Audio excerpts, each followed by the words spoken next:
Ladies and gentlemen, please help me welcome to the stage the ADC's National Executive Director, Abid Ayoub.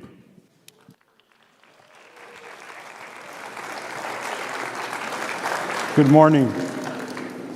First, thank you all for your patience as we work through security and through the new arrangement we have this year. So we really appreciate, and those are bright lights. I don't know why they just turned on, but we'll work with it. But thank you all for being here with us this weekend and for being with us here at ArabCon. We really appreciate you, and we appreciate the support. It's with immense pride and humility that we stand with you here today in Dearborn, a city that reflects the strength, resilience, and brilliance of the Arab American community. Not only is Dearborn a beating heart of our community, it's also a reminder of the values that we hold dear: justice, dignity, inclusion, and integrity, universal values that all Americans can agree upon. This year's ArabCon carries a special weight. We meet at a very important moment, a moment that has profound consequences when our people are facing oppression abroad and facing rising discrimination here at home. We're also meeting at a moment of remarkable courage, when students are risking suspension, simply for speaking up for human rights, simply for speaking up for Palestinians, where workers are being fired, organizers are being silenced, and governments abroad are not doing as much as many of these people here are doing. So we are pushing our community, we are pushing what we can, and we're trying to provide the moral clarity for Arab Americans here, for Americans here, and for individuals abroad as well. It is our duty, our responsibility to do this. For over 45 years, ADC has been providing that clarity. We've been a home for the community, and we've been here before. From facing smear attacks, political attacks, and institutional neglect, we have been here before, and we fought back every single time. We carry forward the wisdom of our elders and the grit of our youth. And each time we are faced with a challenge, we turn that pain into power. And again, ArabCon this year, it's not just a conference, it is a call to action. And it's an important call to action. And over the next 4 days, you're going to hear from lawyers, educators, artists, students, organizers, and officials. And all these voices collectively with yours are going to shape what we do over the next year. We've got to hear from you, the community, and our members on the pathway and how we're going to handle the challenges ahead. We have a dynamic program lined up for you. I do want to apologize about the late start. If you've seen the security, keep in mind this weekend security will be tight, so expect some delays and some slight changes in the timing in the program, but you're still going to have a chance to hear from, again, incredible speakers. This morning, we're going to hear from a few great and powerful speakers from the city of Dearborn, and then after they're talking, I do have an announcement to make, and I'll recap a little bit about what ADC has done in the past year and what we have lined up moving forward. But before I call up our first speaker, I do want to recognize and thank our partners, CEO, lawyer, if you're here, if the family's here, thank you again for your support, for being a title sponsor. And also Haras Coffee, Hamza, if you're here as well, thank you for providing that wonderful coffee that's keeping everybody awake during this time. There are going to be many incredible people and staff that we want to thank. We also have our board members with us today. Chairman Dr. Safa Rifka is with us. Vice Chair Tawfiq Barkawi and Dr. Sahil Toubi are also with us. And then our dynamic staff who is going to be welcoming you, giving you the support, giving you the guidance that you need. So you'll hear from them throughout the weekend as well. So I want to invite our first speaker up, Ms. Iman Ali. Many of you here locally know Iman. She is a principal at Salina School. Now, let me tell you, for those of you that are not from Dearborn, not from Michigan, Salina is it's the OG. It's where many in the community began, in the South End. It's where many are still residing, and it provides a very important cultural significance to our community. Iman has taken and done remarkable work at Salina with the Dearborn Public School District and for our students in our community as a whole. And she's a silent warrior where she's doing a lot of work behind the scenes as well on humanitarian issues and issues that impact us, again, not only here at home, but abroad. And when we talk about moral clarity, when we talk about ethics, when we talk about somebody that really rises up, she embodies that. She is somebody that we should, not only welcome, but we should embrace, we should platform. And I'm so glad that she is with us today. So I want to call Iman out to give a few remarks as well. Thank you.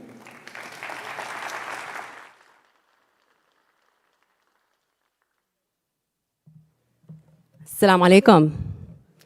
Peace and blessings be upon all of you.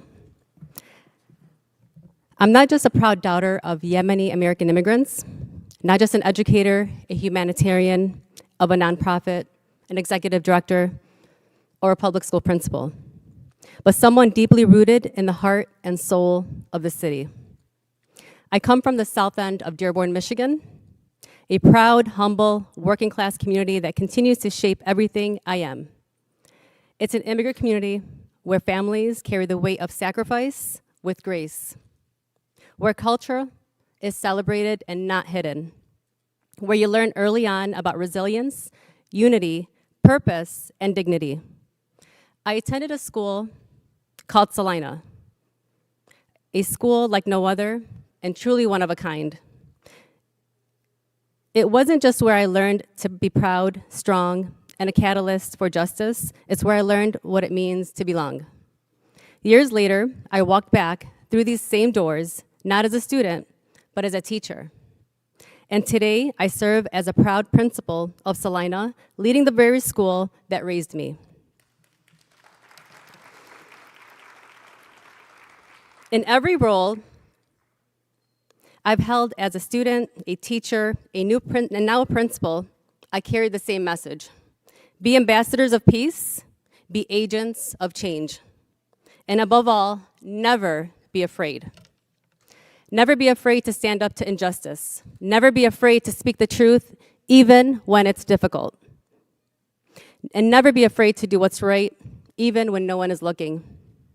Whether our young people are pushing for equity in our own schools or communities, or raising their voices for justice abroad, especially for our brothers and sisters in Palestine, their voices carry power.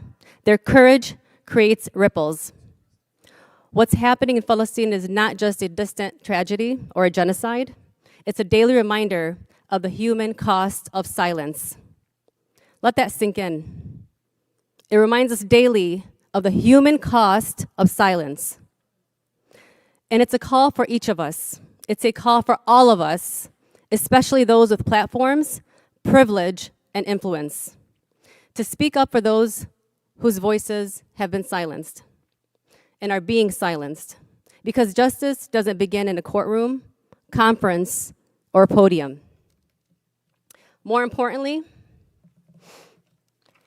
it begins with our children. It begins with our kids, our students. It begins in classrooms, in conversations, and in communities, where young people learn to stand up against oppression, not just here, but oppression everywhere. How to be brave, how to be kind, compassionate, respectful, how to hold on to their humanity in a world that often asks them to let go of it. Never be afraid to push for justice and change. Whether it's right here in our backyards or across the globe. It begins with the courage to care, it begins with the willingness to act, and it begins with young people believing they can be the change and knowing they will be the change. So today, as we gather to reflect, to challenge, and to build, I hope we walk away not just more aware, but more empowered. May we all carry this work forward, not just in words, but in action. Thank you so much. Assalamu alaikum.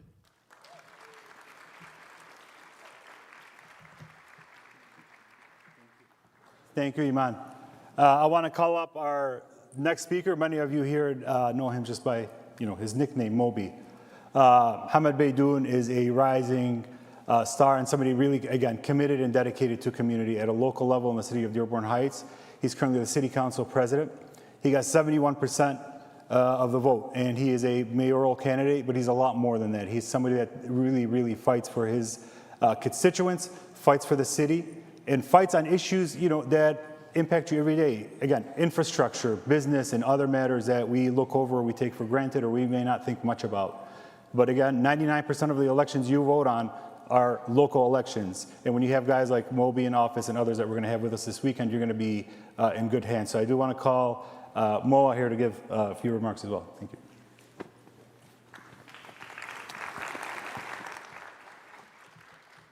Good morning. No. You guys haven't had your coffee. I saw a lot of coffee out there. Good morning. There you go, a lot better. Let's give a round of applause to ADC, Habib Ayoub. What a phenomenal organization that they put forward here.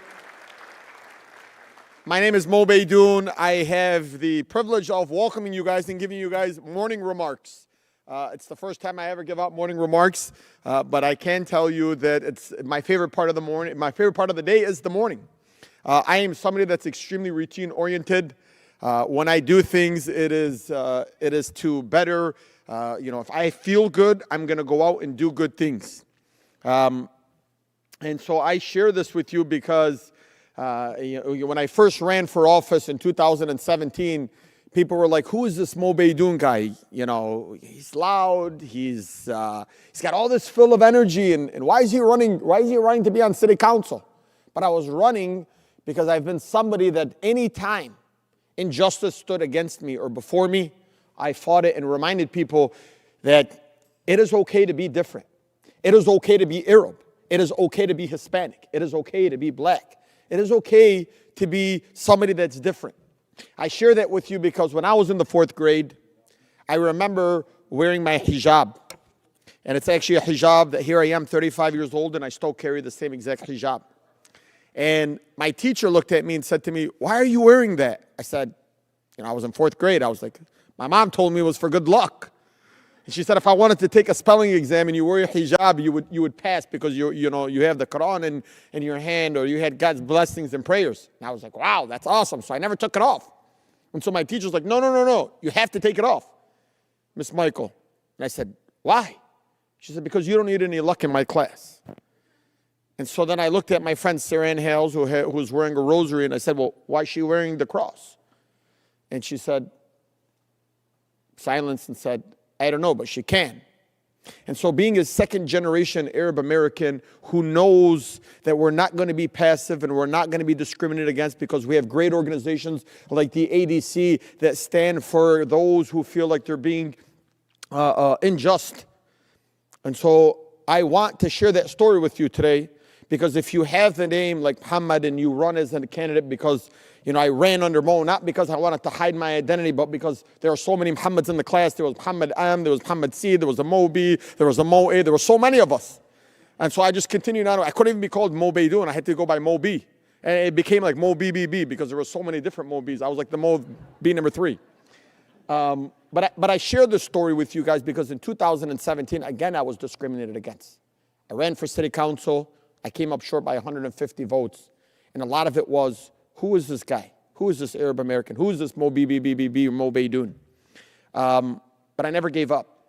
I stood on the shoulders of people in our community like Alabas, Farhat, and Habib Ayoub.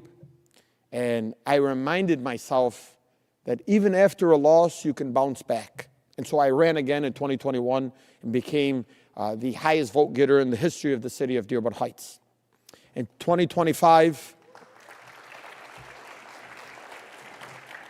in 2023, I became the youngest council chairman of the city of Dearborn Heights. And in 2025, I just passed through my primary election where I took in 71% of the vote on election day, and overwhelming 60% of the vote overall, with 4 candidates that were also in the race. And I share that with you today because it's the tough times that bring us to where we are today. It's the challenges that remind us that it is okay to fall and get back up. It is okay that when you're discriminated against, to not take it. Even if you're in the 4th grade and somebody tells you you don't need to wear your hijab, you make those reminders that it is okay to be different. It is okay to be who you want to be, because nobody defines who you are other than yourself. And the second you allow others to determine if you are American or not, then you've lost the opportunity of being American. And I can tell you today, I'm a proud Arab American. I love this country. I'm serving the residents of Dearborn Heights. I'm serving people across the state, and across the globe, and not just in Dearborn Heights. Reminding people that if you lose, you can come back. If you're discriminated against, you can stand up. And if you want to win, continue to be who you are and don't change your identity for anybody else. Friends, family, thank you so much. Thank you for coming out here this morning. Another round of applause to ADC. God bless you. I love you all. Thank you. Thank you, Mo.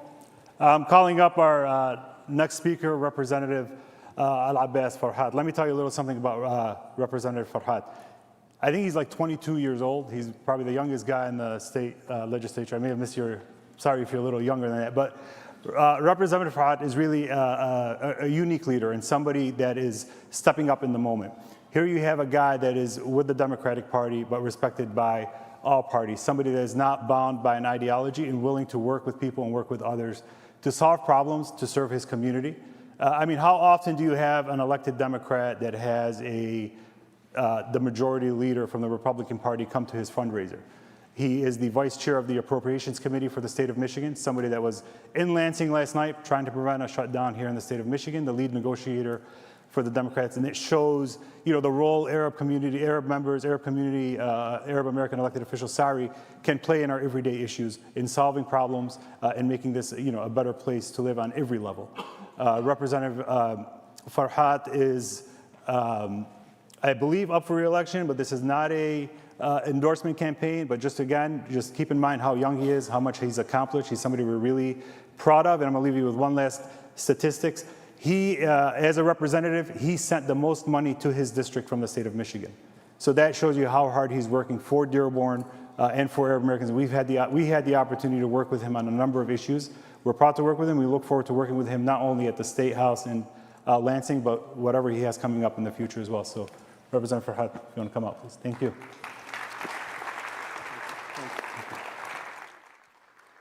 All right. Good morning, everyone. Good morning. Are we fired up to be here at the ADC conference? Are we fired up? Are we fired up, folks? Come on, let's hear it. We got to hear it. We got to hear it. I mean, we have a knockout program for all the folks here today to enjoy, to see. We have speakers from across America, some that have traveled thousands of miles to be here. And I can't help but think one organization, and that is ADC, who has, let's give them a round. You know, ADC, when I first got exposed to the work that they do, was in my first term. It was during the most horrific scenes we were seeing come out of Gaza and Palestine. And I would go on Twitter, I would see Abed Ayoub at the forefront, tweet after tweet, press conference after press conference, and I saw in him and in this organization a leadership style that was unafraid, hear clearly, unafraid to speak up on the injustices happening in Palestine. That's who ADC is. I saw a board led by Dr. Safa that was unafraid to back an executive director and the organization that was filing lawsuits and going to the White House and protesting and demanding that our tax dollars do not go to funding the genocide happening in Palestine. That is what I saw with ADC. And I'll tell you folks, you know, the theme is we've been here before, and you might think, well, this kid's, I'm actually 25, Abed, by the way. You might think, you know, how many times has this kid been here before? But for those of you that know, they know that the Arab American story is unique in some ways. As Arab Americans, we've had to learn just how far that First Amendment goes when it comes to taking criticisms towards our community. When it comes to being questioned about how American we really are, how much we love this country, and how much we're willing to stand up for its values. Now, I like to believe that as an Arab American, first-generation American, I'm proud of it, that it is our job to make sure America stays true to the values that the Founding Fathers set forth. The values that we can have free discourse and arguments, and that we can push our government to stand up for the values that we know the people want. When 70% of Americans say we want a ceasefire in Gaza, but only 5% of Congress signs up for it, ADC is there, and the people are there to hold them accountable to it. We all are doing that. And so, look, folks, the fight hasn't been easy. It hasn't been easy. There's many nights where we go on our phones and we see more horrific scenes. We see devastation, mothers holding their children where they're just bone and flesh. We see the children starving in Gaza right now as we're here today. And we see the issues that Arab Americans are under attack. My city of Dearborn has been ran through the mud. But here in Dearborn, we do one thing a little unique, one thing that the far-right media and other media outlets don't take into account. is that we take the time to build understanding among our neighbors. We knock doors, we talk to each other, and that is exactly what ADC has done. That is what this conference is doing. Bringing people together from diverse backgrounds, from backgrounds in all walks of life. And I encourage all of you to share these stories, share it with your friends, share it on your social media, because you're going to have panelists here that are going to share insights, whether it's the legal fights that they fight to make sure our rights don't get forfeited, whether it's people who are at the subject, at the front lines being held up, or in the media that are daring to speak the truth of what is going on overseas. And all of you, every single one of you that is here today deserves a commendation. Thank you for being here. Thank you for supporting ADC. Thank you for speaking up about what is happening. And thank you all for not being afraid, to stand up for your rights and exercising your ability as Americans here today. So thank you all. And as ADC loves to say, this organization is truly Arab but fully American. Thank you.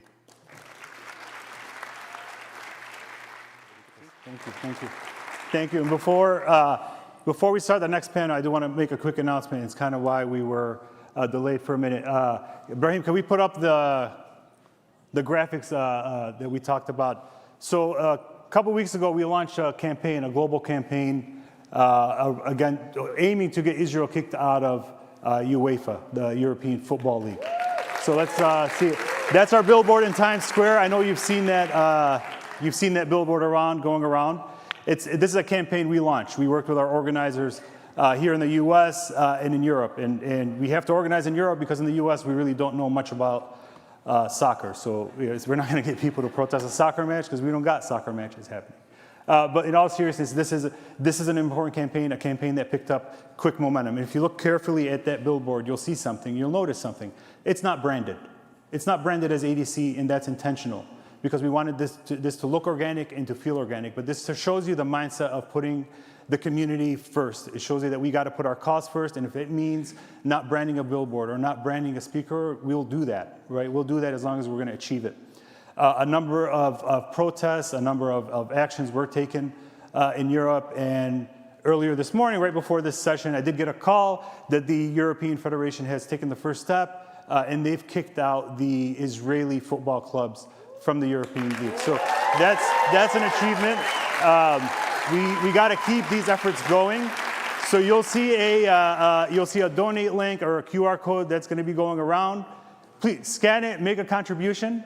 We want to keep it going. We're one step away. Kicking out the the football clubs out of Europe is a big deal. This is going to isolate Israel. This is what's going to gain momentum, and it's going to start because of this campaign. And that billboard caught the attention from everybody from the prime ministers to world leaders. I promise you it's going to work, but it's not going to work without your support. So please consider making the contribution, support this campaign, and the more we isolate them, the more victories we're going to get, and this is going to be the first of many. So it's a great way to start off the morning. That was the reason for a lot of delay, was lining this up, and an official announcement will be made by the European Football Commission probably over the weekend or the next day. So thank you. And that billboard is located in Times Square over the busiest subway stop, the Broadway subway station in Manhattan in Times Square. So it's effective, it works. So thank you all. We're going to get going with our next session. We appreciate everybody for your patience. One more housekeeping. Sorry, if you do exit, you're probably going to have to go through security again. Just do keep that in mind. We'll do our panel, have a break, and then keep it going. Thank you. Thank you. Okay, let's go.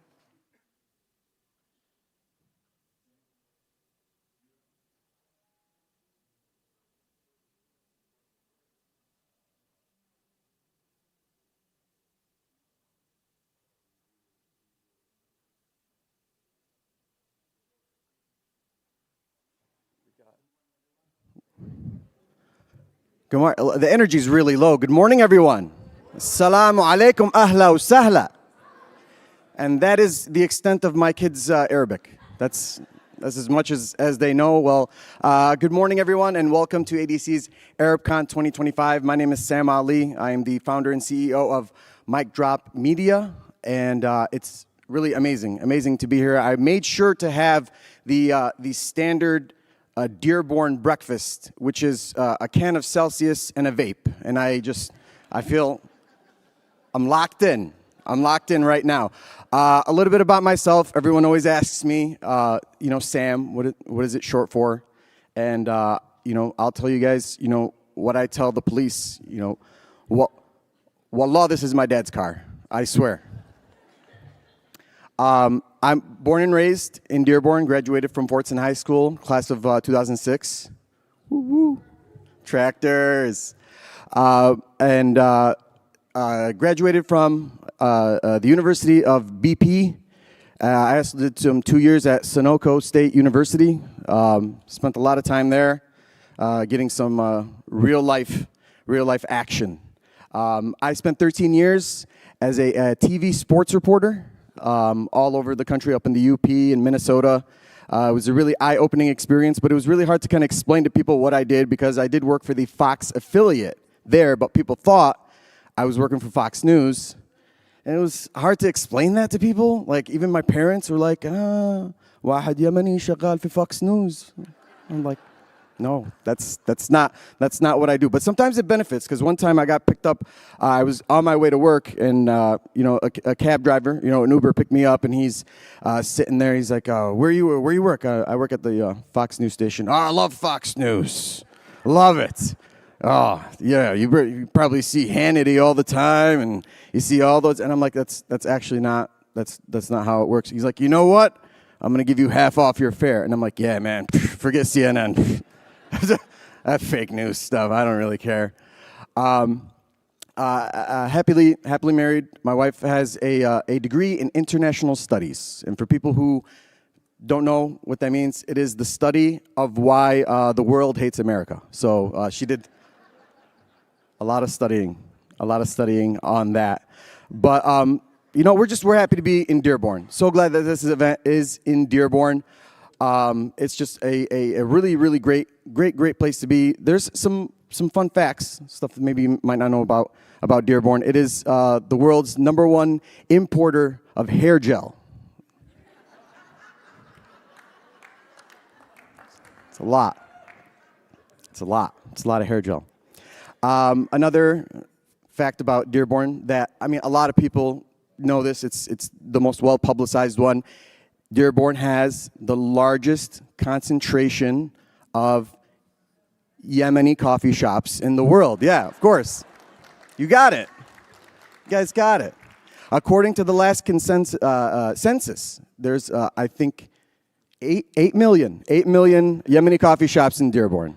So definitely do enjoy it. So, but of course, we're here for ArabCon. We're here with the ADC. This year's theme, we've been here before, names a truth our community knows very well. Across generations, Arab Americans have faced cycles we recognize, attacks on free speech, attempts to rewrite our history, prejudice at home, and endless wars abroad. And we've seen this before. And each time, we answer with resolve and a commitment to our families and our community. ArabCon exists for that reason.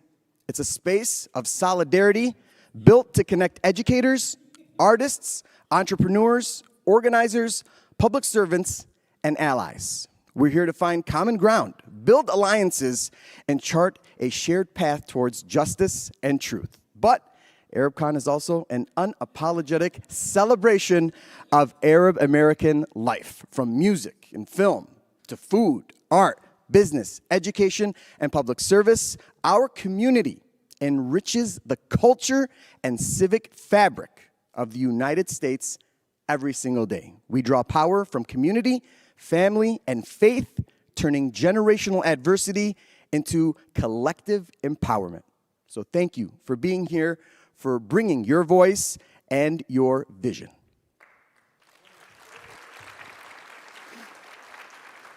All right, well, we have a full day ahead, conversations that will inform, inspire, and move us forward. With that, it is my honor to begin our program and welcome our first speakers. Iman Ali is an educator okay.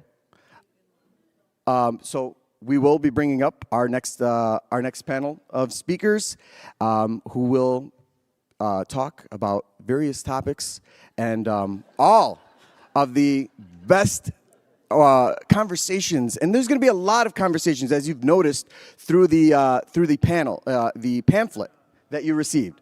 So I'd like to introduce one of your favorite comedians. Good morning, Amer everybody. Zahr. Good morning. Good morning. Welcome to Dearborn. Welcome to ArabCon. My name is Ahmed Zahr. I'm very happy to be with all of you here today. We are tight on time, so let me introduce our panel. This panel is called Can Law Confront Power? So first, I'd like to introduce the ADC Legal Director, Janine Yunus.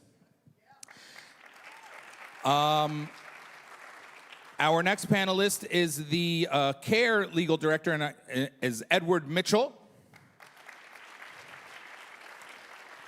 Our next panelist is a civil rights attorney here in Dearborn, Amir Makled. And finally, another civil rights and immigration attorney joining us from New York City, Amy Greer.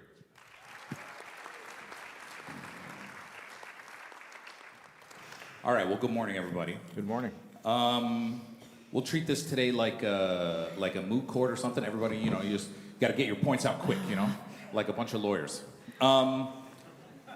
So, I'm a law professor, and I talk to law students every day, and we know in America there's a lot of distrust in the legal system. Happened before Trump, especially now. And people always ask us lawyers, they ask me, like, why are you guys doing this stuff? People, you're not going to get what we want. But we do it. Yep. We do it. We go out there, we get in court, we go through all these motions, we try to defend these people, because I guess maybe we do have some sort of romantic belief in the system of law and the legal system and getting just outcomes. Am I wrong about that, Janine? I would say it's a mixed bag. I do think the courts get it right a lot of the time, especially the federal judiciary. I wouldn't do the job that I did if I didn't have some faith. Of course, they sometimes also get it wrong. And sometimes you'll get a good decision in the district court that gets overturned on appeal. But for the most part, I do think the judiciary is probably the best branch of government right now in terms of getting good outcomes. It's much better than the legislature or executive. We see this with the deportation cases like Mahmoud Khalil's case, where so far all of the federal courts, to my knowledge, have gotten it right, have recognized that this is an unlawful abuse of power to deport people for exercising their freedom of speech. And I have hope that in the end, these decisions will be upheld in one way or another, and courts will reach the right decisions. But it's definitely a mixed bag, and I've been disappointed many times. Edward? Assalamu alaikum. So first, thank you to ADC for hosting us. It's great to be here with all of you. So I think two things can be true at the same time. One is that the law, in many ways, especially laws passed by Congress, are and can be structurally racist, structurally Islamophobic. They can? Can be, yes, indeed. And also can give leeway to authoritarian actions when a president is willing to take advantage of those loopholes in the law. And at the same time, the law can and does, especially the Constitution, provide important protections that can protect our right to live out our faith, to advocate for Palestine, to go to work and dress how you want to dress. And so I think the balance that we always have to strike at CARE is being critical of our system and the structural deficiencies in it and trying to change those, while also praising and appreciating and making use of aspects of the law that do protect our rights. And I know we'll talk today about the fight for the right to engage in BDS, student activism on campus. There are laws that have been used to physically attack students, to suppress student rights, to limit the right to boycott, and there have been other laws that have been used to restore the right to boycott and to protect the right of students to be activists on campus. So, a lot depends on the particular law, whether you're talking federal law, state law, what judge you get. But, overall, I think when you compare the opportunity we have in America to use the law to make positive change, I think overall it's still there. It's still very positive. You don't have that in many places around the world. And so as flawed as the system is, I am still optimistic about the law and what we have done with the law and what we still can do with the law to protect our rights to advocate for all people, including the Palestinian people. All right. Amir? Well, Amer, I think in terms of why do we do it as lawyers is what the question was. And so for me, it's the being on the same playing field as the government. Here am I, I'm just a lawyer. At the end of the day, I from the community, and now I'm on the same playing field as the government of the United States. And so that to me is very attractive, because at this point you can argue to the courts, you can use the legal system that we have, and we have an opportunity to be the defenders of the Constitution. And that's what lawyers are at the end of the day. We're the last guard to check and be the balance of the Constitution. And so police officers will be, enforcing, laws that are codified, but we as lawyers are enforcing what the Constitution allows. And that's the distinction that I see in terms of, why do we do it? We've seen how the law is used as both a tool to oppress people, but it's also a shield to liberate individuals as well. And so we're on the side of liberation. We're on the side of resistance. We're on the last line of defense, where we can stand up to a court, to a judge, and then to the public, and defend the rights and the freedoms that we have through the Constitution. And that's really the role of the law that I see that's most critical, and why I, as a lawyer, love it so much, and I'm happy to engage in this practice. Right. Amy? Yeah. Thank you so much. And I will just say I am not an immigration attorney. I have been on a very steep learning curve over the last 6 months. I've been primarily a criminal defense attorney who started out as a public defender. But I will just everything everybody here said and add, Noura Erakat in Justice for Some talked about the law and the legal system as a sailboat, where the law, the written codified law, is the sail. We are the wind.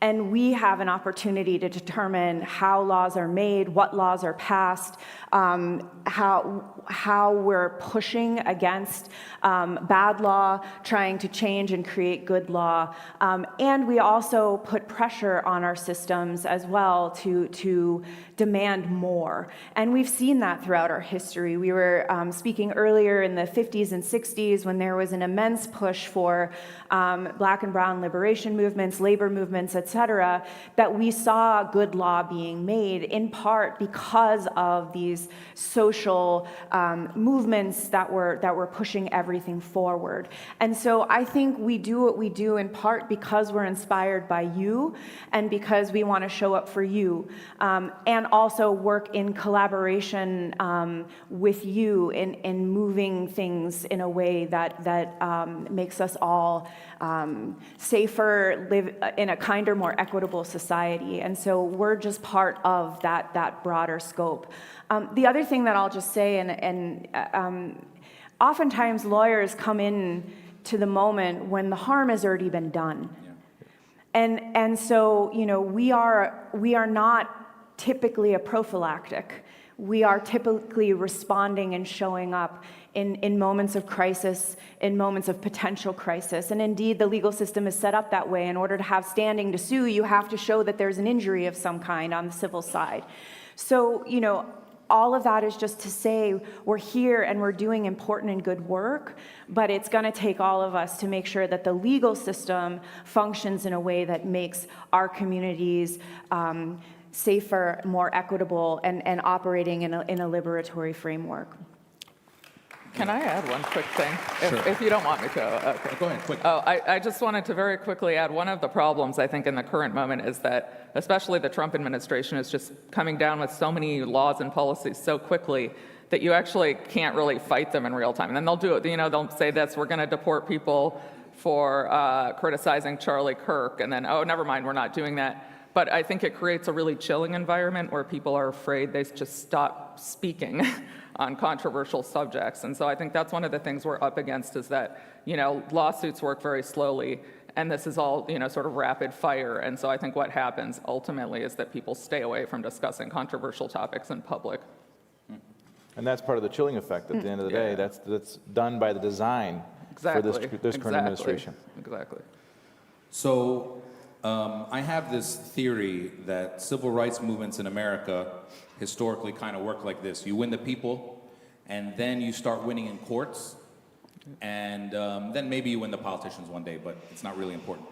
And we're sort of getting, if you look at Palestine as a civil rights movement in America, we're getting to this point where we're winning in the courts.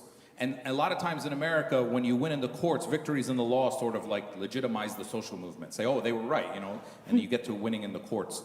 and they can have huge effects globally. I mean, I don't know if anybody saw this morning, but half the UN General Assembly walked out when Netanyahu started to give his speech this morning. That's great. And this would have been unthinkable a few years ago. I mean, UN general, like delegations screaming "Free Palestine" while they're walking out of the UN. I mean, it's like, you know, we won. So, what I really want people to hear, because I'm just really sort of proud of all of you, and what I really want people to hear, because we're talking about can law confront power. So, and I'll start with you, Edward. CARE has been at the forefront of dealing with these anti-BDS laws throughout the country. You guys have taken on a lot of that litigation. It's something like upwards of 30 states or something have. Michigan has an anti-BDS law. These laws are written in a way that says the states shouldn't contract with people unless the contract says, you know, you're not going to boycott Israel. A lot of states look at that. You guys have challenged a lot of these laws in a lot of states, and you have widely won in these cases on First Amendment grounds. Can you tell us a little bit of the story of that and how, you know, if that makes you more optimistic about our legal path forward? Yeah, absolutely. So everyone should know this in this room, but about 9 years ago, under pressure from the ADL and other pro-Israel lobby groups, states started passing laws that they didn't ban your right to boycott Israel, but they said if you want to work for the state or if you want to contract with the state, you have to sign a contract saying you will not boycott Israel. Now, you can boycott anyone else, China, Saudi Arabia, Iran, America. Canada, the United States of America. You can boycott your own country. You just can't boycott Israel. And so this is the law that was passed in various different forms in various states. So Hamza, the CARE legal team sued in several states, including Texas and Georgia. And Hamza, we won. So in Texas, there was a, Hamza, in Texas... And Michigan has the same law. Yeah, Hamza. In Texas, there was a special education teacher who was one of the few people in that part of Texas who could do her job. And when it came time to renew her contract, she read the contract and it said, you have to pledge not to boycott Israel. She's a Muslim pro-Palestinian. She said, no, I'm not going to sign it. So they fired her, depriving all these kids of the ability to get the education they needed. So we sued, went to court, and Hamza, a district court judge in Texas, ruled in my favor and said this obviously violates the First Amendment. Duh. Now, so we won, she got her job back. Same thing happened in Georgia. In Georgia, Abby Martin, many of you may know her, the journalist, was scheduled to give a speech at Georgia Southern University about Palestine. She was getting an honorarium for doing that. When she came to sign the contract for her honorarium, she saw the BDS clause. She said, I'm not going to do it, so they canceled her speech. We sued, and Alhamdulillah, district court ruled, obviously violates First Amendment. We won, Alhamdulillah. Here's the catch. So that's the good thing about the law, right? Here's the catch. Here's the bad news. So in both of these states, what do you think the government did in response? Wiped out the law, said, sorry, our bad? No. What they did is they changed the financial threshold that triggers the application of the law. So instead of the law applying to everyone who signs a contract, now it, for example, in Texas, only applies if your contract is, I'm just going to say it hypothetically, I'm not sure what it is, $100,000 or more. So now it doesn't apply to that teacher, it doesn't apply to everyone, likely only applies to people who are getting a really high salary. In Georgia, same thing, increase the threshold. So those laws are still on the books. They still have not been struck down completely because the legislature just danced around. And this shows the importance of not only lawsuits, but also policy work, right? That's why CARE doesn't just have a legal team, we have a policy team. Because at the end of the day, if a legislature is smart, they'll find a way to flout the Constitution. You've got to also change the laws and the policies by lobbying. It's kind of like what Amy said. Lawyers show up after there's already a problem. Yes, exactly. Right. Amir, we, a lot of us who live in, clap if you live in Michigan. A lot of you live in Michigan. And Amir, who, by the way, I get mistaken for you, not on looks, but just on the name. And the name. And people ask me, are you Amir Makled? I say, yes. And because a lot of us who live in Michigan might remember the encampments that were going on at the University of Michigan in Ann Arbor, how the police broke them up and charged these students with crimes. And there's a whole story. I want you to tell the story, but you and a lot of other lawyers represented them pro bono, and you eventually won the case and got the case dismissed. So tell us a little bit of the story about that. And you and I have talked about some of the ridiculousness you had to deal with from the government, and how it actually, didn't come. It was the local prosecutors; they didn't want to do it, and actually came from the highest. Yeah. Please tell us the story. So obviously there is been a huge encampment movement across the country nationally, and it started with, Amy's client, Mahmoud, in Colombia, and that was one of the first encampments in the United States, and that spread nationally on all the major universities. Encampments were, the best approach to really challenge the universities on BDS issues, which were the students wanted to have boycott and divestment, and we're trying to get the universities to, at least hear their cries that they didn't want their universities to have any ties to a genocidal state. And so at the U of M campus in Ann Arbor, we had the same encampment there. And this was a group of students and activists that were there for 30 days, encamped in solidarity and a peaceful opportunity and a protest to say to the regions that, look, we want to have a meeting and a discussion with you, our board, to discuss divestment. And that's all their asks really were. It was really nothing more than an opportunity to sit with the Board of Regents who refused to do so. And so what we saw is a movement from law enforcement, not just in Michigan, but nationally, to try to break up these encampments. They were so triggered that these students were garnering so much attention, internationally even, on this movement. And at the time, that was an excellent approach to really raise awareness and bring it to the forefront of how, at the bed of where discourse is made in a university setting, what these conversations were like. And so the university met strategically to try to figure out ways to break up this encampment. And so we uncovered emails, letters, and communications from within the administration of how they wanted to bust up these encampments. We had conversations with different law enforcement groups, whether it was campus safety or local law enforcement or even county law enforcement. And ultimately, it was decided that it wasn't going to be local police who were going to try to issue trespass tickets. It wasn't going to be a city attorney that would say, okay, these students, interrupted class settings and we can go issue a misdemeanor citation. It wasn't even a county prosecutor who said that these students potentially committed something that's called resisting and opposing a police officer. It was the Attorney General of the state of Michigan, Ms. Dana Nessel, who was elected as the most progressive Attorney General that Michigan has ever elected. She's a Democrat. She's a Democrat. And so we're getting attacked from both the left and the right. And this was a clear example of being attacked on the left. How did they break up the encampment at U of M, if you can tell it was done in riot gear form. And so it was at 5:30 in the morning. There was actually a church group that was doing their morning prayer, and a large showing of force came from the campus safety police and other enforcement agencies in unison, wearing riot gear, holding batons, and carrying pepper spray. Thank you. No participation, please. Yeah. Thank you, sir. So you're right, but thank you. What we had is a line formation where they would walk almost military style to get into this encampment, and they were just busting up anything that stood in their way, whether it was a tent, whether it was a table, whether it was a chair, whether it was a student or an activist. They would get thrown down to the floor. And if you stood up against being assaulted by police, you're now resisting. And that's all done on their body cameras. We had hours and hours of footage of how the police came with a strong, excessive use of force to bust up this encampment. And they gave them a warning.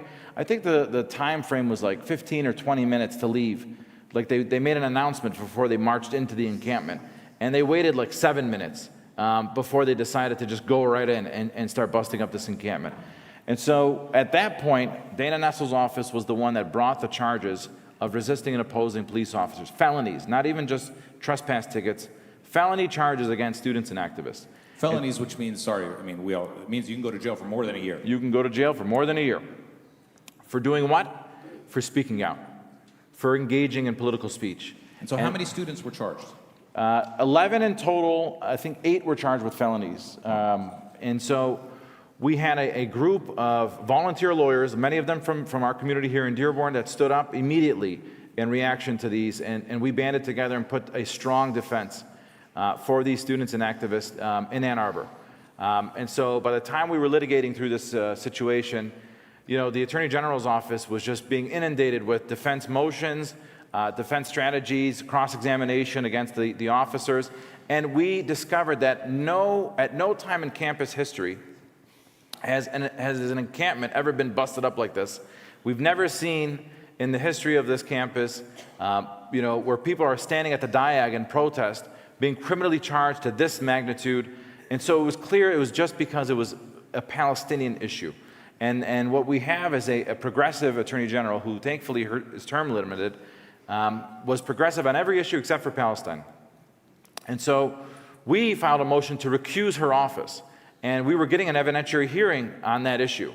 And right before the court ruled on giving us an evidentiary hearing as to why this particular attorney general is the one that decided to charge these students, she dismissed the case. Okay, so this is like really important. So Yeah.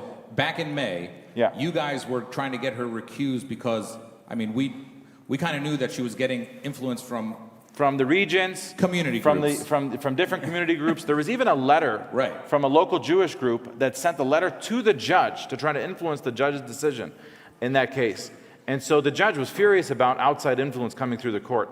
But when I discovered that Dana Nessel had attempted to recuse herself from a different case, there was a case out in Hamtramck that involved some potential election law violations. And she recused her office from that investigation because she didn't want to appear biased or improperly influenced on Arab and Muslim investigations. And she cited our case as one of those reasons as to why she wanted to recuse herself from that investigation. Okay. So I discovered that, and I said to myself, well, wait a second. If she's biased on that investigation, and she cites our case as to why she could be perceived as biased, then maybe she's really biased in our case. And so I filed a motion on that issue. The judge looked at it. He said, this has some teeth to it. This has some merit. Why does she feel she's biased? We need to have an evidentiary hearing. And so the moment the court said we're going to have an evidentiary hearing, which is to have testimony as to why this is, was to open up some discovery on this issue, she dismissed the case. She dropped it. Yeah. And so this was kind of, this is like TV dramatic stuff. Like you guys were in court, you're about to have this evidentiary hearing, then you go back to chambers, and the attorney general says, oh, it's okay, we don't want to have an evidentiary hearing, we give up. We give up. And they came out. We give up means, like, we should have never charged these kids. Exactly. Right. No. I mean, from the onset, we knew this was a political prosecution. I mean, it was clear in terms of how everything was brought forth. And we didn't see an example of criminal prosecutions at this magnitude in different campuses across the country. Yeah. We saw really serious issues in terms of immigration and people that are non-citizens, and Amy will speak as to those, and that happened from encampments. But we never saw, potential prison sentences to students. And mind you, a lot of these students are not Arab. Actually, none of them. Yeah. Not a single charged student or activist was an Arab American. Some were Jewish Americans. Only maybe one was a Muslim American. And so that shows the strength that we have as a cohesive group of and diverse group of individuals that are all standing together on this particular issue. And the lawyers that came forward were also not all Arab. I mean, not all Arab. Different. Some were Jewish. Some were white. Some were Muslim. Yeah. Some were. Only one was Palestinian. My buddy Jamil. Yeah, I always said it must really stink to be the other side. I mean, you come into our spaces and it's like everybody, and the other side, whatever. So, Amy, you're part of a legal team that represents a guy that some people know from social media called Mahmoud Khalil. Mm-hmm. And they're clapping for you. I know, I'm clapping for Mahmoud. Yeah, they're clapping for you. So, and you said a few minutes ago that you're not an immigration lawyer. You are now. Yeah. And I'm something. And if you could, so from what I know as just someone who teaches the law, is that so people understand, so people don't get disillusioned. It seems like Mahmoud's gone through a few losses because in the immigration court it's really administrative, and he's gonna get the order of deportation. We all kind of knew that. That's all administrative stuff, and he has to exhaust. The immigration courts are not really courts. They're sort of a branch of the Department of Justice, and the judges aren't really judges. They are employees of appointed by the Department of Justice. They're not federal judges for real. And so, nothing against immigration judges in case they're watching me, but they're not like appointed judges from Article 3 judges. And so, but you have to exhaust all this administrative stuff in the immigration courts, and you're not really allowed to bring up the constitutional challenges to his deportation. You have to wait for all that to happen, and that looks like it's kind of happening. You're kind of simultaneously doing that, and then you can So where are we? Yeah. And are you optimistic?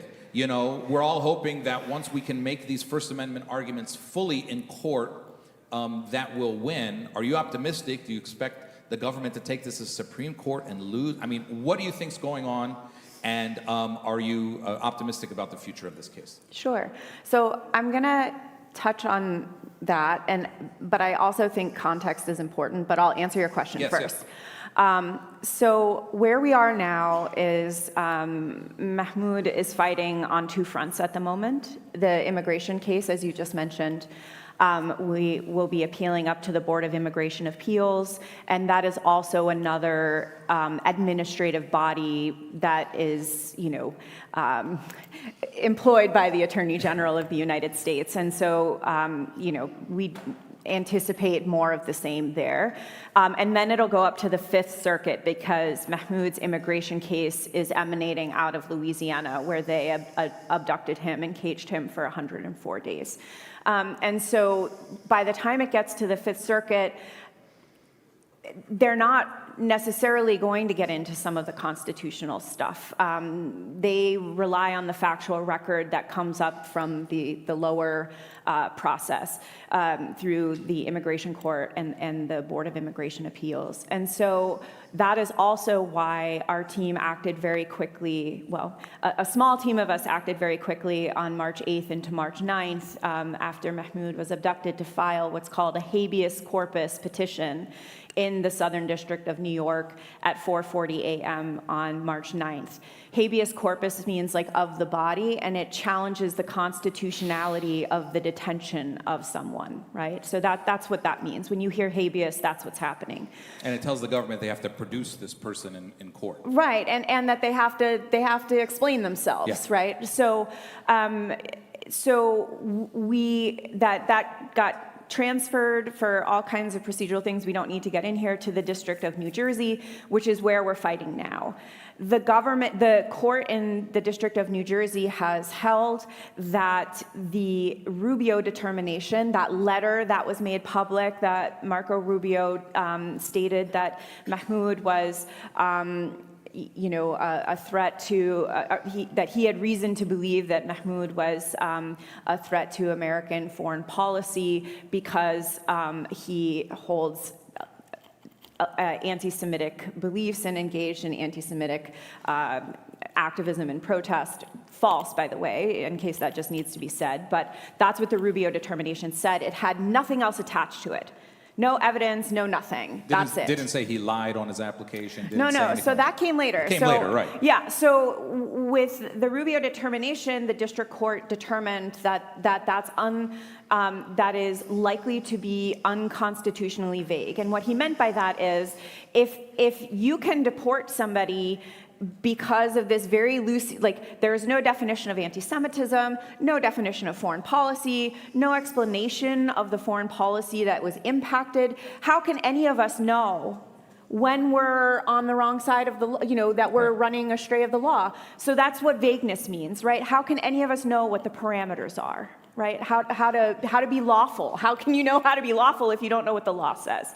So the court held that. But after the Rubio determination, and the government said in an amazing trial, American university professors, American Association of University Professors versus Rubio out of the District of Massachusetts, I encourage you to look for media about it because some amazing things came out in that trial, is that the government knew that this foreign policy ground might get overturned because it's fishy.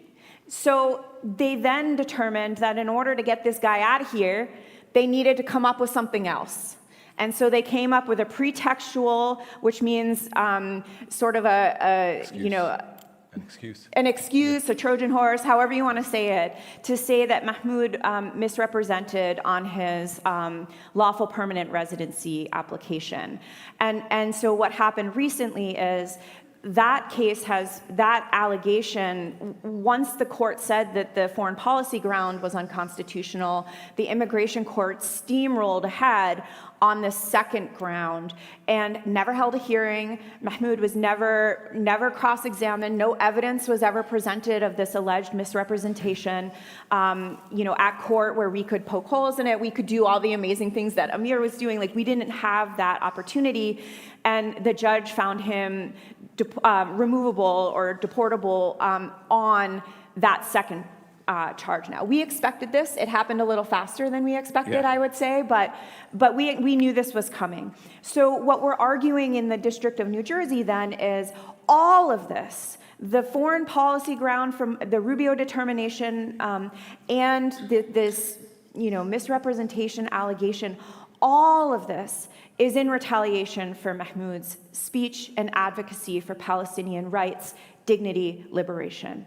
And so what I think is really critical here to go up to build a little bit on what Amir was just saying. And I think Mahmoud would want me to speak this. For those of you who saw the encampments last night, you got some sense. But here's the thing. As you all likely know, Colombia became ground zero for government repression of speech on Palestine.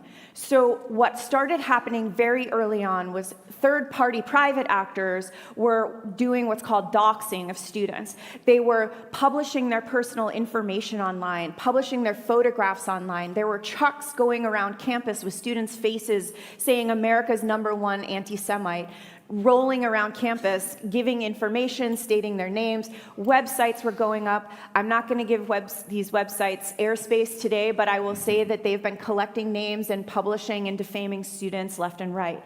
Students were under immense scrutiny. But then the Committee on Education and Workforce got involved. They started hauling in university presidents. They started demanding that the universities turn over student records, private student disciplinary records. They demanded that they be unredacted. Some schools complied with requirements under the law. Some schools did not. But those records were turned over to Congress on October 31st, 2024. The House Committee on Workforce and Education put out this incredible report,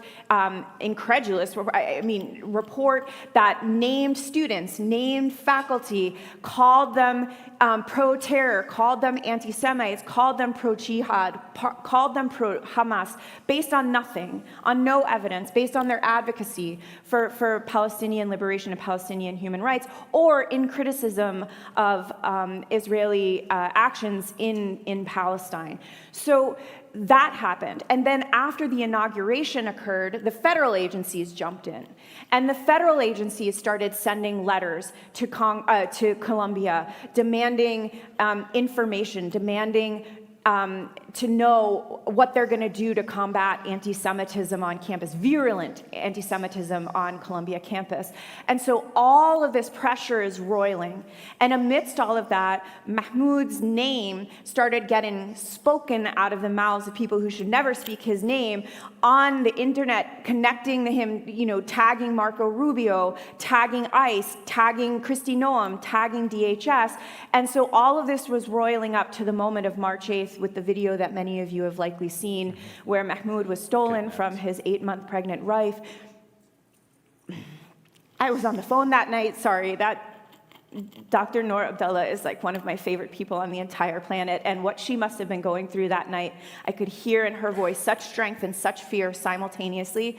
So all of these forces and pressures were building to that night. And what I'm going to close on is that is why Mahmoud and a number of incredibly brave Columbia students have come together to sue Columbia, the Committee on Education and Workforce, and the federal agencies that make up the Anti-Semitism Task Force to defend their First Amendment rights, since Columbia didn't defend them. Yes. And we are doing that. I am doing that with my firm, Draytell & Lewis. We're doing it alongside Edward's amazing organization, Care National, Care New York, and some amazing attorneys. We also have a wonderful group from CUNY Civil Rights Clinic, so we have some wonderful students on board who are helping us. And so this is where law can be affirmative, where we can say, no, we won't allow our government to suppress and chill speech on Palestinian rights and dignity, especially in the face of a 2-year genocide. And these students are so brave. They are so brave. So all of this is roiling together. It's still roiling. We're still hearing the government enact incredible cruelty on families, and students. So anyway, that's Mahmoud's story. So, in sum, I mean, there's a lot more to say about Mahmoud, but. But just so that people don't freak out, we all saw this news a couple days ago where the judge ordered him deported to For the Syria second or time. Algeria. It's such a Palestinian thing, like we're deporting you to this place or this place. Yeah. We don't know where we're deporting you, but we're deporting you to Syria or Algeria. But that's not. It's not.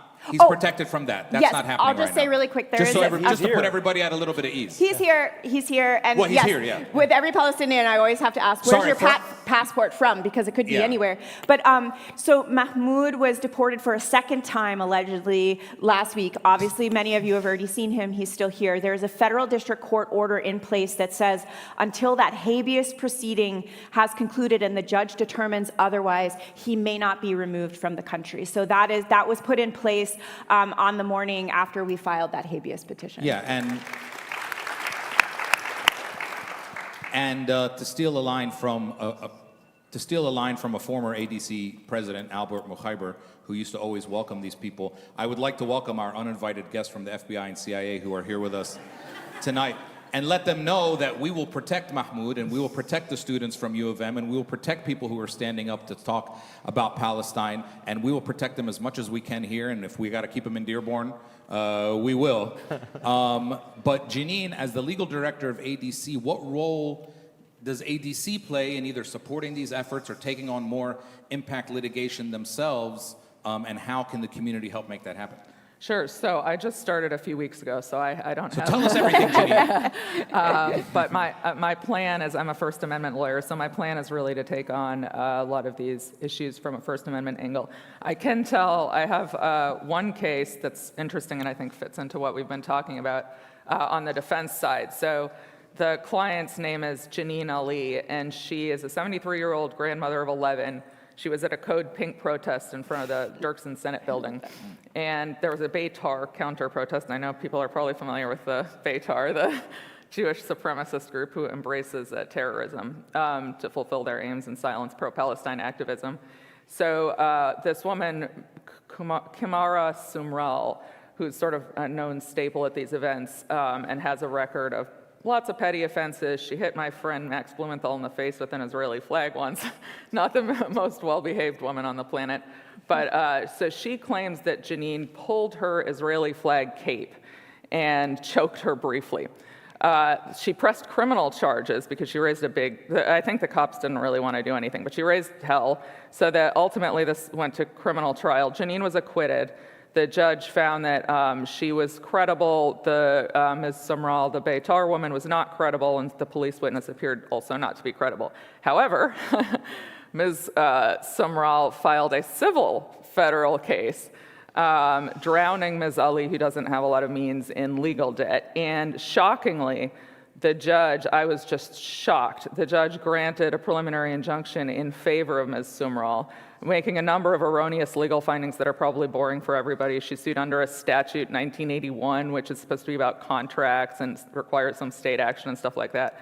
But in the judge's findings were saying basically that it was an act of racial discrimination that was required under the statute because the Israeli flag is a symbol of Jewish identity, and so by pulling on the Israeli flag, which she didn't anyway, but let's assume she did, that was anti-Semitic discrimination. So the judge's decision has really problematic impacts in terms of conflating, an act of animosity towards Israel with anti-Semitism. So we're working, we have many arguments about why this preliminary injunction was wrong and why the case should be dismissed, but we're, really harping on the fact that this is a big First Amendment problem with major implications if the judge's ruling stands. So hopefully it will be overturned on appeal, but I do have some hope and belief that it will. But that's an example of a federal district judge who is just stunningly ignorant, I guess. Well, we're getting the need to move on sign. So what I just want to say as we wrap up is that thanks for letting me be with you all. I don't really practice law, but thanks for letting me be with all of you. I just studied it. My mom tells people I'm a lawyer. But I just want to say, and I think I've been working in the Arab American community since I was 5 years old, and I've been at every ADC convention since the 90s. And I think I speak for everyone in our community when I say to all of you, thank you. And we are proud of you. And we will do everything we can to help keep supporting the work that all of you are doing. So one more time, a big hand for Edward Mitchell from CARE, Amir Makled from right here in Dearborn, Amy Greer, immigration lawyer. You're going to get me in trouble. Sorry, Amy Greer, and of course the ADC Legal Director, Janine Yunus. Are we asking people to stay for the next panel? Can I get an answer? Okay, stay where you are until told to go otherwise. But thank you very much. Continue to enjoy ArabCon, and we'll see you all soon. Thank you.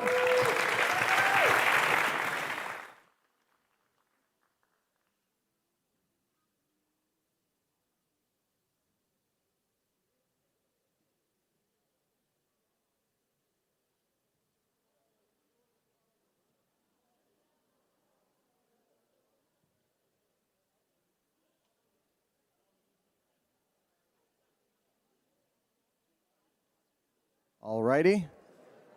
All right, we'll move forward with our next panel discussion. So across the country, efforts to police language about Palestine and other critical histories are chilling honest instruction. This panel brings together educators and advocates who are protecting academic freedom and students' right to a complete education. So please welcome co-editor of Teach Palestine, Dr. Samia Shoman, National Education Association Delegate, Aida Salah, Associate Director at Global Educational Excellence, Dr. Marwan Issa, renowned journalist and best-selling author, Sim Kern, and the moderator will be ADC's National Education Director, Colette Cavanagh.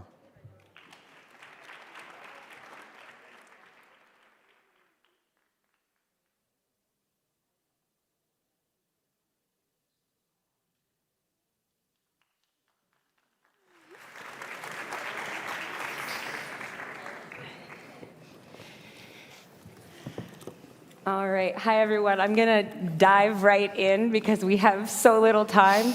Like they said, I'm Colette Cavanagh. I am the National Director of Education for ADC, specifically for K through 12 education. So just before we get started with the questions, can I just have like a round of hands? Raise your hand if you did at least part of your K through 12 education in the US. Okay, so that's the vast majority of people. Raise your hand if you have a child or have a child in your life in some capacity who is currently enrolled in the K through 12 system in the US. All right, yeah. So this is something that really impacts us all, even if you are not one of the people who raised your hands. What our kids know and how they're learning is going to impact us all, especially in the US when you have such far reach, especially with our military presence all over the world and our foreign policy. What children know about the world impacts that. And what I want to give you is some statistics. The Education Data Initiative in 2025 reported that 91.4% of Americans aged 25 or older have obtained at least a high school diploma. And only 38.3% have obtained a college diploma.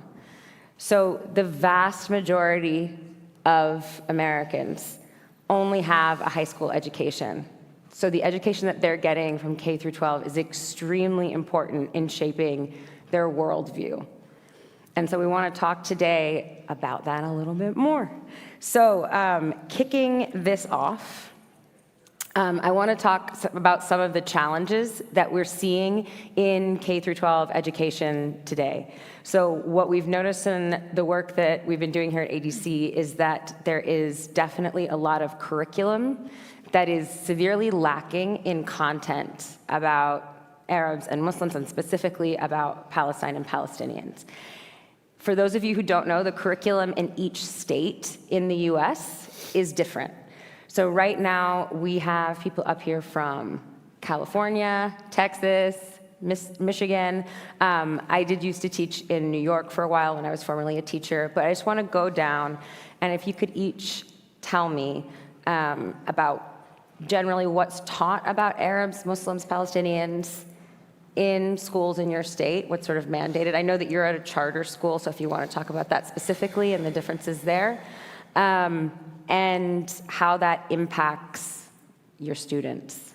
So with charter schools, which are just like public schools, we still all have to follow the Common Core standards. And with the Common Core standards, there's world history. And usually when they're talking about world history, it's either China or Europe. No one else really exists. So just when you're looking at the standards and things like that, there's no place or there's no room for a lot of education related to Palestine or other subjects like that. Yeah, okay, thank you. Yeah, Samia. So, yeah, I'm in California. I've been a public educator for 25 years. Similarly, in world history or contemporary world studies, there are actually standards where you can bring in the Arab world and Palestine in terms of post-World War I and World War II development and changes. That's where I taught my unit on understanding Palestine and Israel through a multiple narratives perspective. Although a lot of teachers don't want to choose to teach it because, you know, they say it's complicated and it's hard and they're afraid of the attacks. And I think while things have changed, I know growing up in California and my own experience, a lot of what's taught about the Arab world was very negative. I grew up and went to high school through the Gulf War, and then of course there was 9/11. Having been in the classroom for 16 years and teaching other Arab students, I know that, you know, they didn't, unless maybe they were in my class or somebody else was willing to teach it, they kind of went through their K-12 experience really not learning anything positive. And it's fascinating because at the high school I taught at, the JCRC came after me for teaching about, you know, Palestine for many, many years. And now my own children are actually just started at that high school, so I'm watching like a hawk. I'm also in California, so I have pretty much the same thing to say as Samia. I will add that typically teachers might have 1 to 2 days to teach that unit on the creation of Israel and Palestine, and it's not enough time. And you know, there can be inclusion of Arab Americans in the ethnic studies courses, but that completely varies by district, by school, by teacher. And there are efforts to keep Arab Americans out of ethnic studies as well. So there's not a lot. There is some 9/11 talk in US history in 11th grade, but in some, we'll talk about this, some of the textbooks we've seen not a lot of mention of Arab Americans, but also we're much more than just what happened, you know, to us after 9/11 and the discrimination. We have a lot more presence in this country that could be talked about and contributions, but are not. There's also a unit on Islam in 7th grade, world history, that I've heard of some teachers skipping because of complaints from parents, so. And I'm in Texas, where kids take 3 full years of Texas history in elementary, middle, and high school, which is, of course, a very glorifying colonial course full of misinformation. They don't get any world history until sophomore year of high school. So I mostly I taught for 10 years middle and high school, and I would have students didn't know any countries outside, didn't know if Philadelphia was a different country or a city. Just the lack of knowledge about the world outside of Texas is extremely minimal. The knowledge of the Arab world, Arab geography, and history is non-existent, except for, of course, we have large, robust Arab communities in Texas.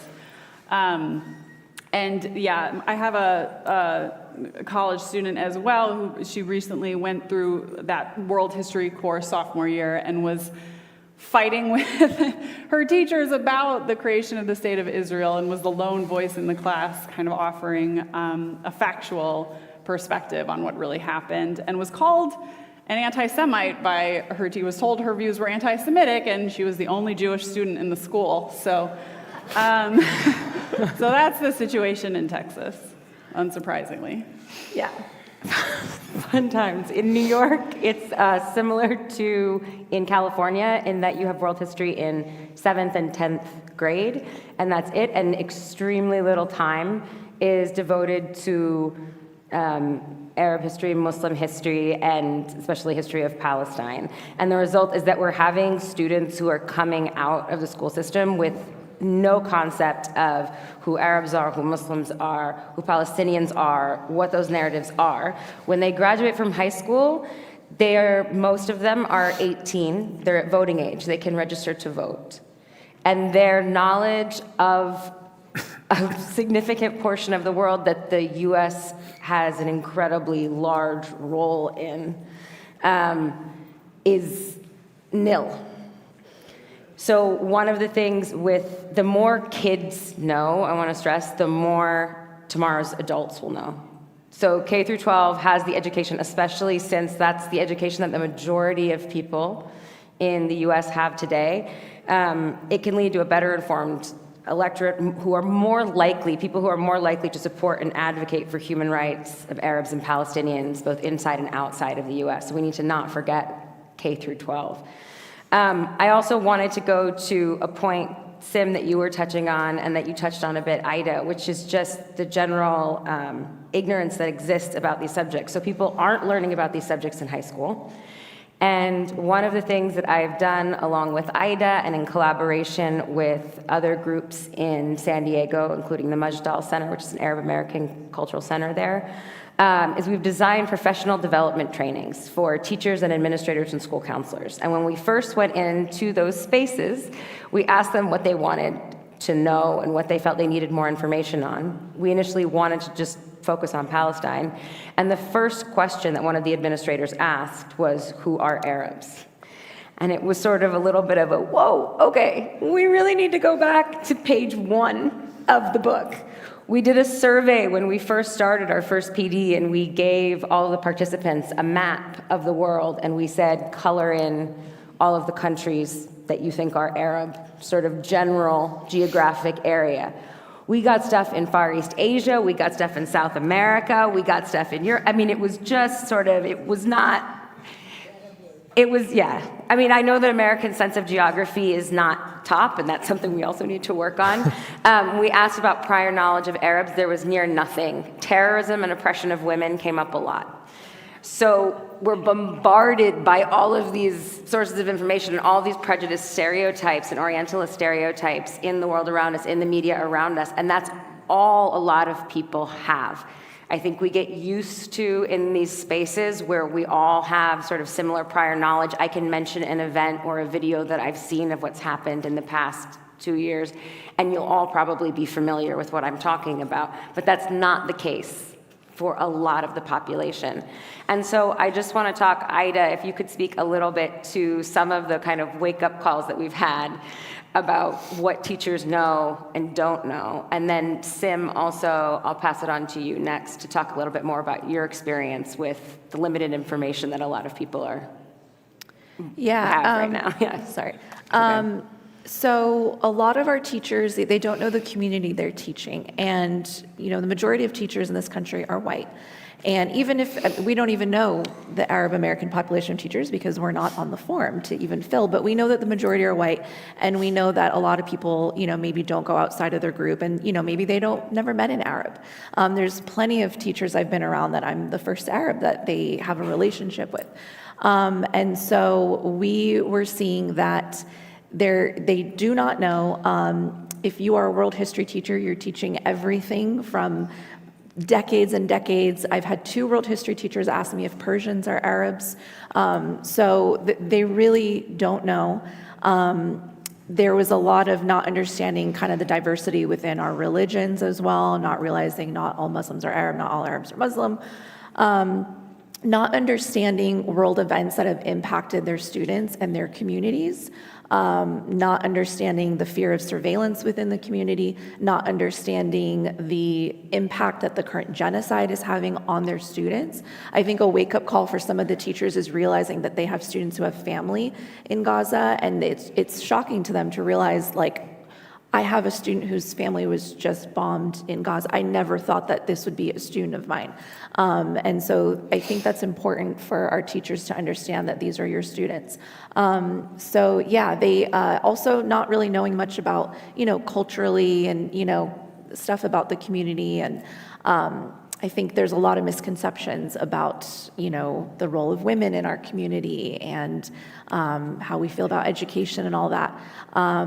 So yeah, they had a lot to learn. It's great when they're willing, but remember, these are voluntary trainings, so we really need to get more of our teachers and counselors to want to be in these trainings. I'm trying to think, was there anything else big that we noticed in our trainings that I left off? There's a lot, but I'll come back to some of it later.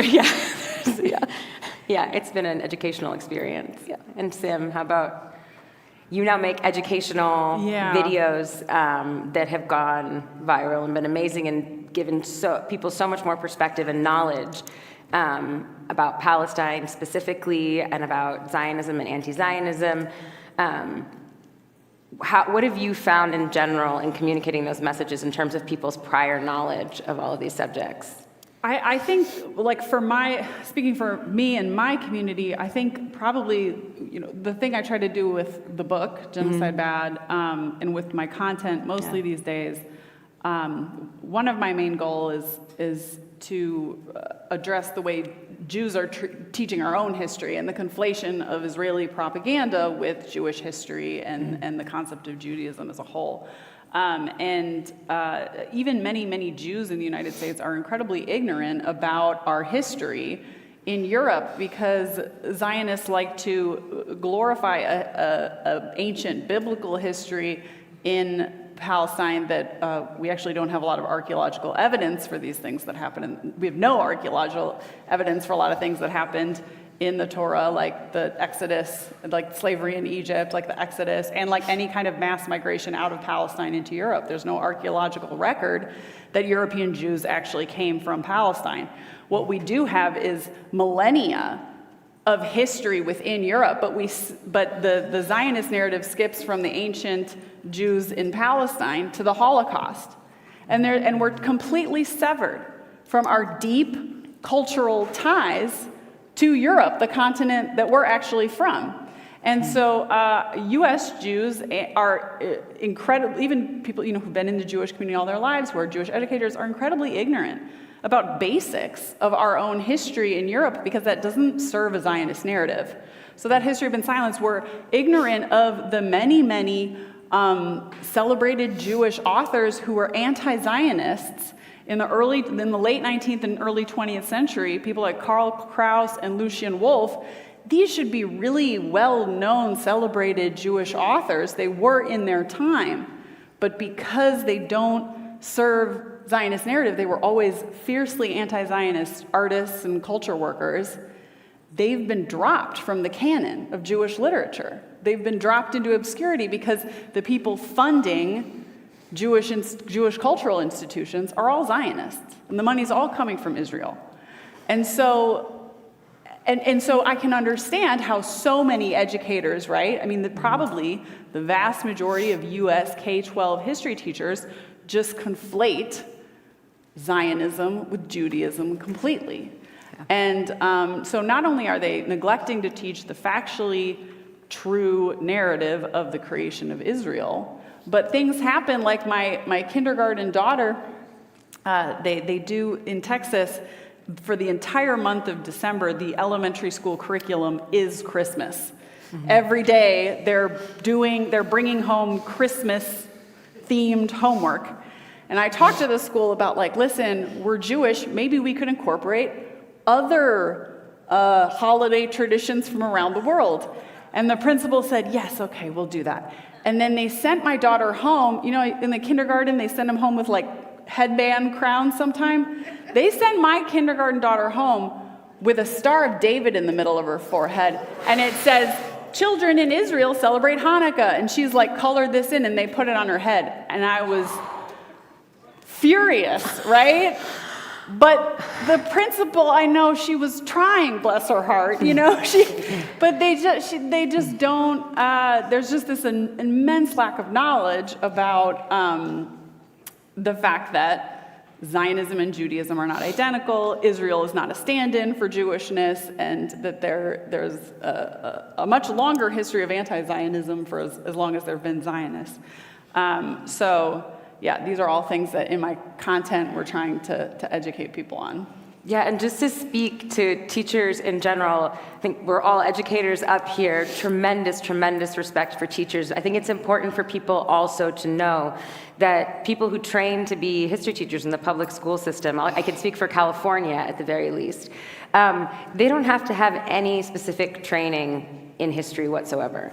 They will take one exam, which is I think between 4 to 6 hours, I don't remember exactly how long, multiple choice with some essays on a range of different history topics. If they get a pass on that exam, they are qualified, and also go through a teaching credentialing program.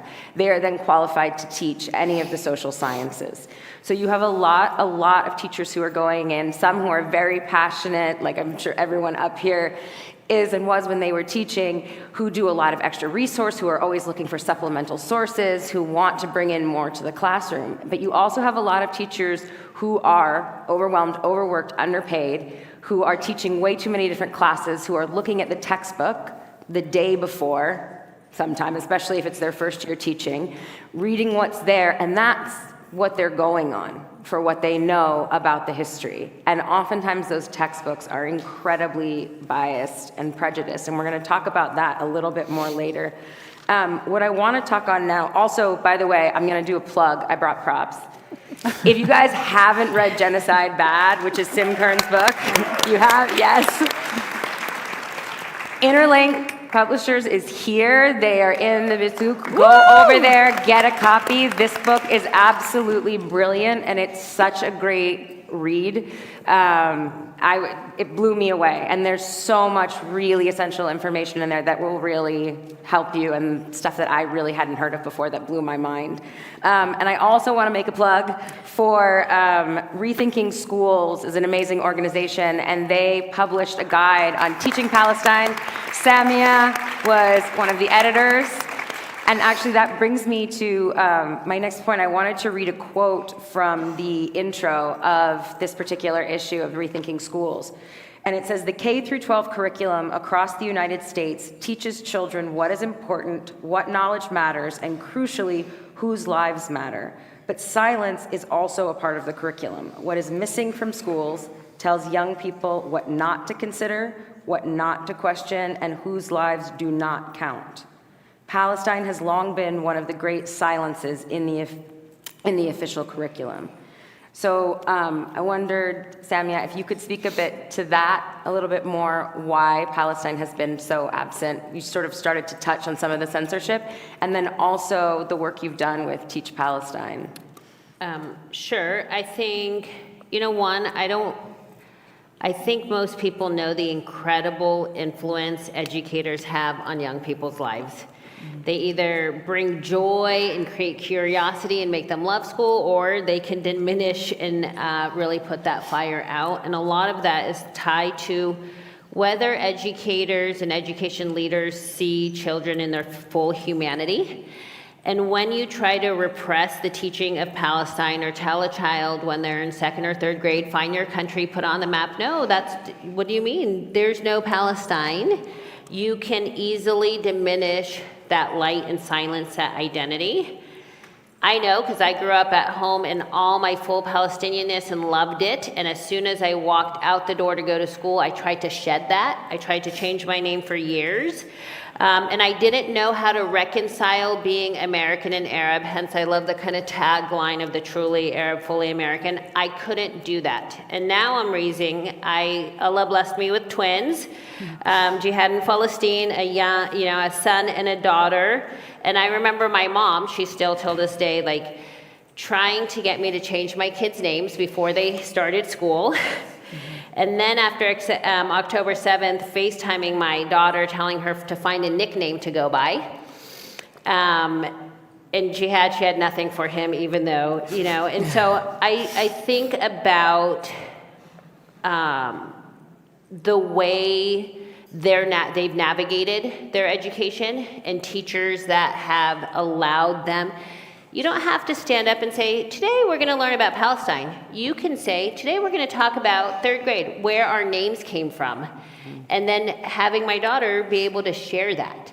Let's talk about what does it mean, what does home mean, especially when you're from a diasporic community like many Arabs are.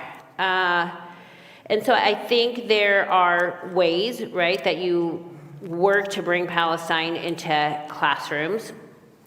And the repression, right, against it. And that's in full effect in California with Senate Bill 1277 that was already passed, and now AB 715, which is on the governor's desk, which doesn't in words say you can't teach about Palestine, but the laws are around kind of pushing genocide and Holocaust education, and then making sure that in that education, where it's like the don't teach about Palestine is kind of, and we're going to create a position to make sure no one is being anti-Semitic in schools using the IHRA definition, which says criticism of Israel is anti-Semitic, which in sense tries to kind of silence and repress. Yeah, and this is actually something I'm just going to cut in quickly that I want people to be aware of if you're not already. So the IHRA definition of anti-Semitism that she just mentioned, look in your school districts and see if they've adopted this definition, because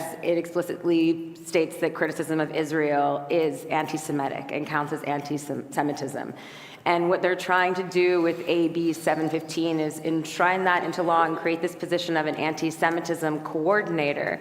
And one of the things that's terrifying about it as well is that it allows for anyone, they don't have to be part of the school or the school district, they don't have to be a parent or student, can report a teacher that they suspect of anti-Semitism. And to give a personal example, I used to work at a private school. Some of the teachers found out that I have family in Palestine and that I'd spent a while in Palestine. I happened to be in Ramallah in the West Bank. I was called into a meeting, and the head of the high school, first question was, did you live in Gaza? And I just sort of innocently was like, no, I was in the West Bank. I was working with my uncle for a bit. He said, well, some of the parents have become aware of this and they want you fired. They want to do an investigation of your teaching practices to make sure that you're not pushing a pro-Palestinian agenda on the students.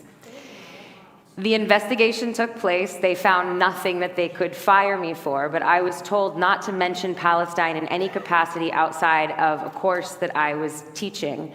And I was consistently told to watch my back. I had one conversation with an administrator during the first year of the genocide when I was teaching about water scarcity in Uruguay and South Africa for a geography lesson. And the conversation was that I needed to watch my back and be careful because parents might think I was trying to draw parallels to water scarcity in Palestine and the intentional blocking of water by Israel to Palestinians. And so that whole experience was very jarring for me. It was very hard to go through all of that and to feel that I had no support from the teachers around me. And it also really frightened a lot of the other educators around me to talk about these subjects. And that's part of the goal of this. It's gonna shut down conversation. And it's also an extremely expensive bill to pass, so it's gonna take a lot of important education money away from other places where it could be used. So if anybody's from California, call Governor Newsom and tell him not to sign the bill. It's on his desk as we speak. But I want to also talk to something that you said, sort of pivot a bit, about having these culturally responsive environments, and I want to go to you, Marwan, next. But researchers at Harvard University's Adolescent Ethnic Racial Identity Development Lab did a study. Aida actually first drew my attention to this to give credit where credit is due. And they found significant evidence that when adolescents are given the opportunity to explore and express their ethnic racial identity, it positively impacts their psychological well-being, their academic performance, and their peer relationships. The opposite is then also true. If you tell a child to hide part of their cultural identity and tell them that they can't fully explore it, tell them that it's controversial in some way, which is one of the biggest complaints that we're getting from students, you see a negative impact on their psychological well-being. You see a negative impact on their academic performance. Their cognitive function takes a hit. Their ability to complete work in a timely manner can take a hit. And it also has a negative impact on their peer relationships. So we are really hurting our students when we tell them to suppress part of their identities. And Samia, you mentioned your kids' names, and names are a really big deal. My name's Colette. My parents gave me a white name. My brother, they wanted to name after my great-grandfather. They wanted to name him Halim. They named him Hal because they thought he would get less bullied if they had this name.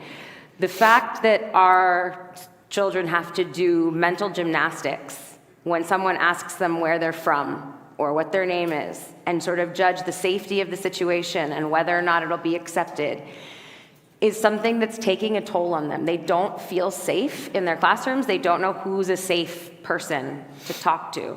So I do want to pivot. You've worked a lot, Marwan, with creating culturally responsive environments, and you're in an area where there are a large number of Arab students. So what have you done to try to create those culturally responsive environments? So we're kind of lucky in our organization that a lot of these problems don't exist. We don't have to hide that we're Palestinian. We don't, none of these issues of like cultural identity. And the reason that's the case is because we have over 5,000 students and through over 15 campuses that are all mostly from the Middle Eastern or South Asia that appreciate and understand different cultures. So yes, I hear a lot of these stories and a lot of the things that happen. And one of the reasons we started these charter schools was specifically for that reason, because growing up as in Michigan, it was tough, being Middle Eastern, and if you spoke a second language, you had to go through ESL and all that fun stuff. But because we set up these schools, these kids in our schools were lucky. They had the opportunity to be proud of their identity. So instead of having a curriculum specifically about Palestine or a course about Palestine, our kids were lucky because it was just part of the environment. It wasn't like, oh, we have to really focus. If I came to them and said, oh, we need to talk about Palestine this month on this subject, a lot of the kids would look at me like, why? We already do this. Like, this is part of our identity. And that really has helped where many of the kids didn't really get to deal with these traumas. And I think that's why a lot of these families chose these schools and these environments, because these charter schools are really grassroots driven. And it's really about the parents. So if there's a group of parents, whether they're in California, whether they're in New York, they're like, hey, we want to have our kids in a more environment that appreciates our identity, appreciates our culture, doesn't shame away from being Arab. That allowed that to happen. Where a lot of the schools, they're like, oh, you got to be Western. You got to, forget that you're Arab side and forget things like that. To the fact that's now affecting our schools in the Middle East, where a lot of our public schools and especially our private schools in the Middle East, they shun away about being Arab, and you're in the Arab country. Like, no, this is where you should be teaching your kids about your identity. So one of the things that we focus on is like, listen, there's huge value in Western society. There's huge value in understanding American, understanding everything. But don't ever be ashamed of where you're from, and be proud of it. And that's really what's ingrained in our kids, whether they're in kindergarten, whether they're seniors. Like, it's funny, I would see these kids and I'm like, you would think they just came to this country, even though they lived here all their lives, and they're very proud. Like, after the attacks that happened recently with Gaza, they didn't stay quiet. They're out. They protested. They went out to. They had the mayor show up. They had the police chief show up. They demanded to be protected by potential attacks. These are our students. So whether our teachers, who for the most part fits in mainstream teachers, it wasn't dictated by them. Heck, it wasn't even dictated by us. It was dictated by our students. Our students knew what they wanted, and they believed that it was their right. Especially when you go to a public school, you should have equal rights, and they got that. Are there still any restrictions on what you teach at the charter school? So, like, for example, could you teach the Nakba as you're teaching? We teach it all through, so we have the Common Core, we follow that strictly because we have to go through the authorizers and stuff like that. Now, that wasn't a battle we chose to decide to take. Should we, like, hey, let's fight the battle of the curriculum, let's change that? You know, that's an honorable fight, but that wasn't our fight at that moment. Our fight at that moment was to make sure the kids knew about it. So instead of having it in their curriculum, they had a weekend where, like, you know, they would come and they would design it and they would go through the journey. You would come in and there would be different parts of it, and students would talk about different sections of it. And, you know, all the students knew about it. They were proud of it, their identity. But we didn't even stop there. There was the DEPCA group. And you know, every school has the pancake social. We were doing the food social. Like, we don't need to necessarily have to, like, you know, they were proud to be Arabs. And that carried on to our schools. That carried on to the universities. When these kids left our schools, they didn't hide away. They took it to the next level. And that's really the only way to keep moving that on. Oh, and it's amazing, yeah. I think it's amazing to have a school environment where students feel that. I personally didn't feel that, and I think we can share stories. I didn't as a child either. Yeah, as a child. So I was in high school during 9/11. I was called a terrorist at school, as was my brother. People wrote stuff on the walls of our house. My mother lost half of her patients because they said they couldn't trust her anymore. And the thing it's also terrifying that it's still happening today. We do our professional development sessions with one woman who is about 10 years younger, who experienced the same, 15 years younger, who experienced the same discrimination, and we talk to students today who are experiencing the same forms of discrimination. And specifically when it comes to Palestine, this is a really big one. We have, to give an example, I want to talk about the impact on students right now, but when we talk a bit more about that, when we talk about the impact on students, something that's important to remember, if you have, one example I always give at our trainings is if there is the death of a member of your family, you will usually tell the teacher. You'll say, grandma died, you know, my kid's really grieving, they might be a little bit out of it. The teacher's on the lookout for behavioral changes in that student. They want to see what's going on. They might make accommodations in the workload. We have families in San Diego who have lost over 100, near 200 relatives in Gaza. And they're terrified to tell the teachers and the administrators at the school because, understandably, not without cause, they're afraid that they will face additional discrimination if they let them know. We talk to students who say, I'm up all night, I'm worried sick about my family, I just want to know if they're okay. We had actually an earthquake during one of our professional development sessions. It was a very mild earthquake in California. Everybody's focus shifted. They needed a minute to get their bearings again. They wanted to text loved ones and see if they were okay. And it actually proved sort of a perfect segue into this, and to say, okay, you were distracted. You couldn't focus. You were worried. You wanted to make sure people were okay. Imagine feeling that way every day for 2 years. I had an experience also, because I want to talk about our Arab American teachers too. I had an experience where my mother lives in Beirut. The bombing was particularly heavy.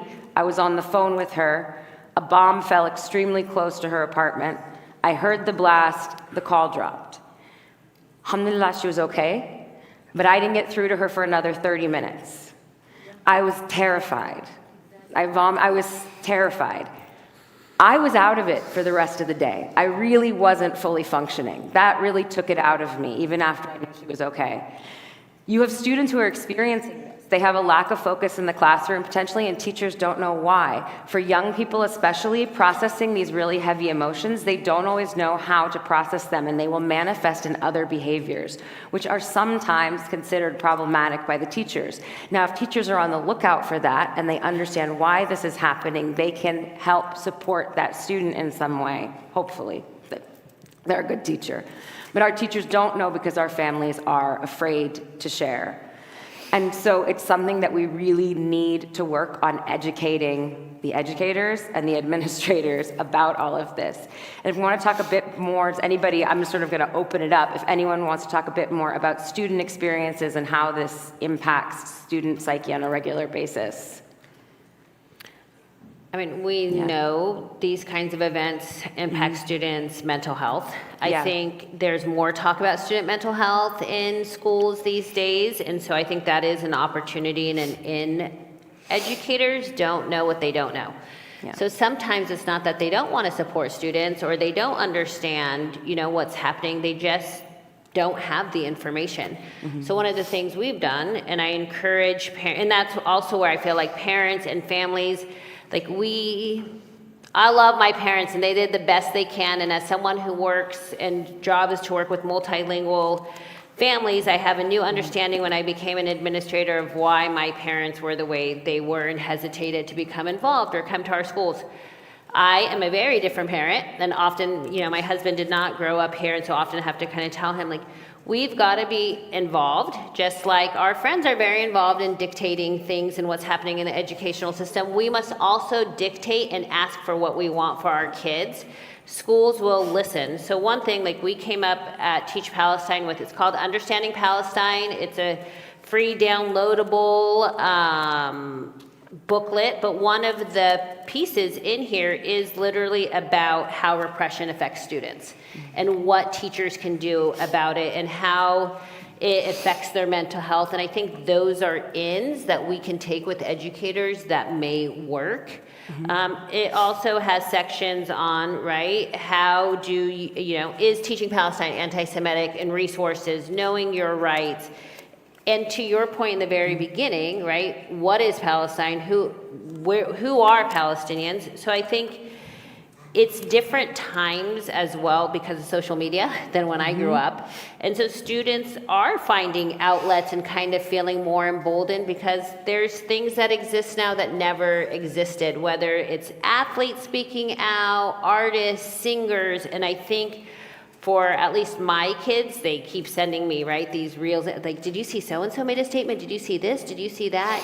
And they're seeing Arabs in these roles as NBA players, NFL players, singers, writers, poets. There's more books, go to Interlink Books, than ever existed when we grew up. And so I think continuing to support that work is really important.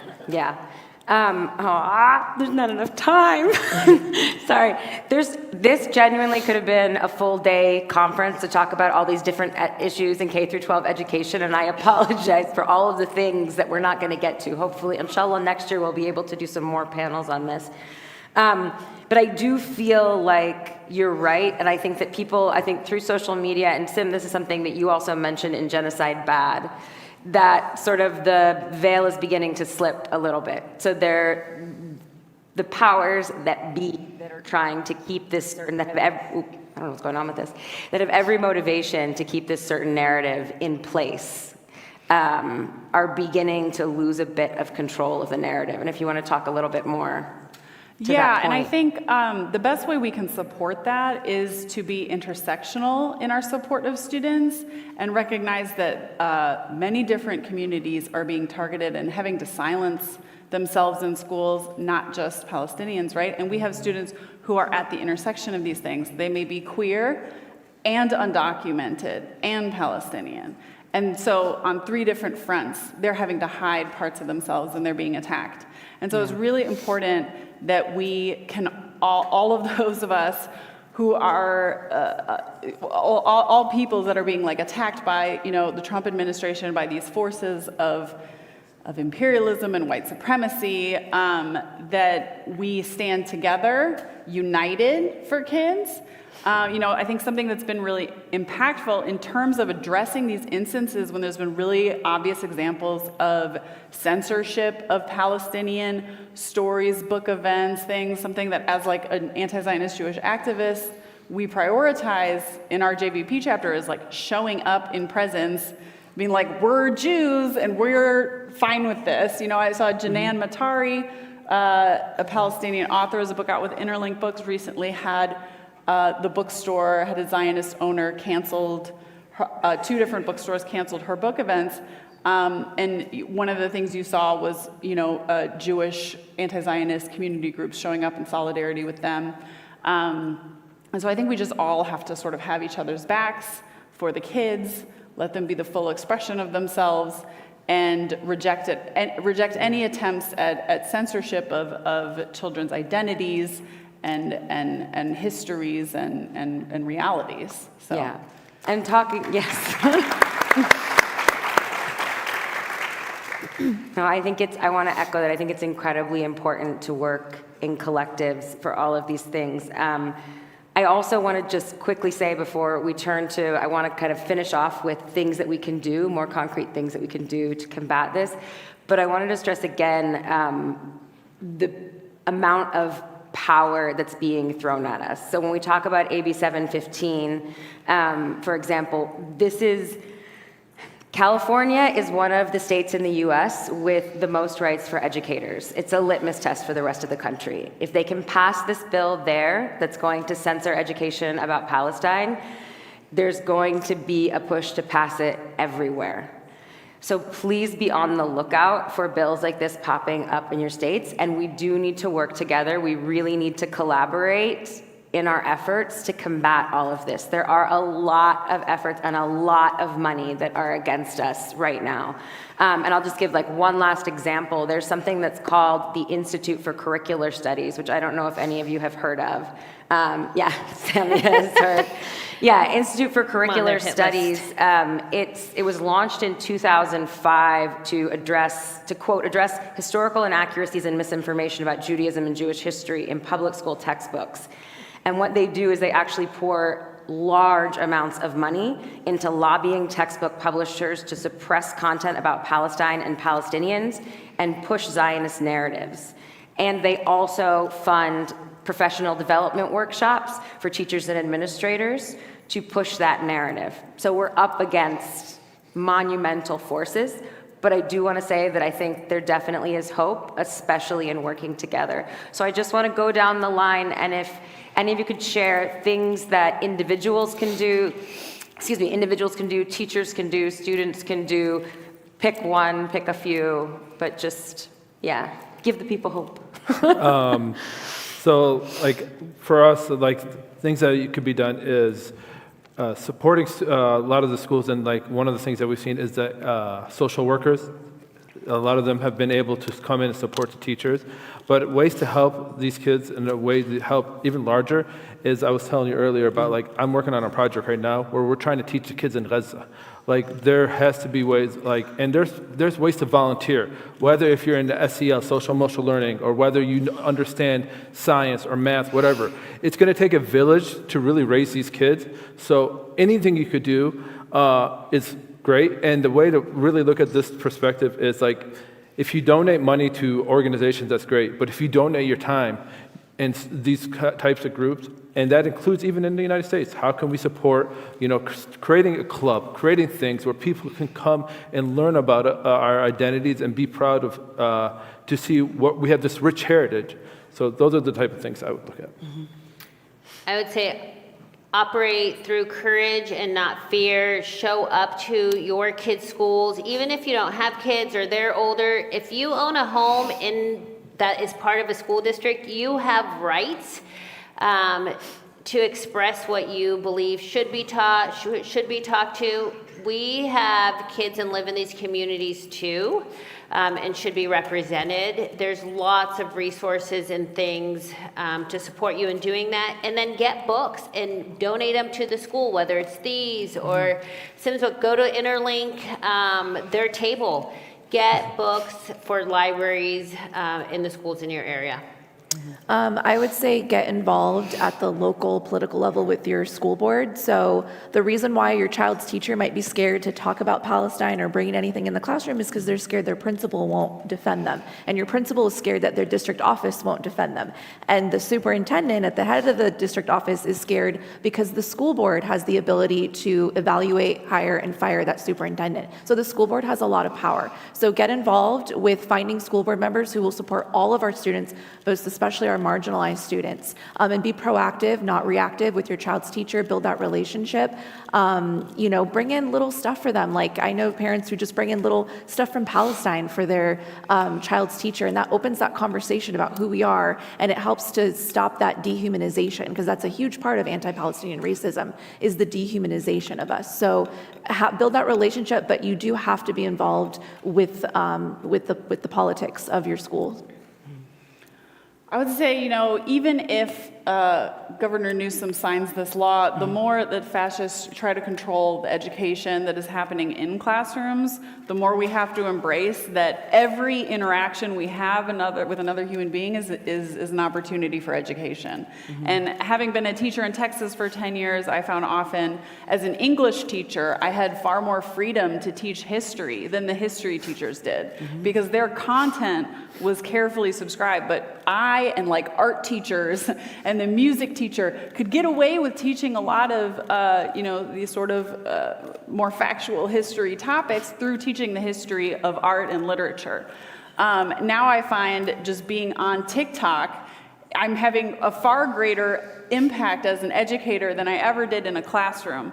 So I think that the tighter that they try to control, these official channels of information, the more people are beginning to distrust these institutions and looking elsewhere for answers. And so we have to stay one step ahead of them, be creative. How can we spread education through, again, cultural groups, like you were saying, Doctor, through all our interactions with our community, when you have truth and history and human rights and justice on your side, your message can speak louder even than billions of dollars in propaganda. Yes. Yeah, and I want to just finish that up. I know our time's up. It's flashing. Students have asked for, Majdal Center has done, panels of students. They've asked for safe affinity spaces at schools. If your child is at a school, you can talk to them about potentially setting up a safe affinity space. Collaborate with other Arab, Muslim, Palestinian organizations in your district, in your state, so that you can have each other's back when things come up. Visibility in the curriculum is huge. If there's any teachers out there, there is a dearth of content written at K through 12 level about Arabs, Muslims, Palestinians, more so about Palestinians now, actually, which is amazing.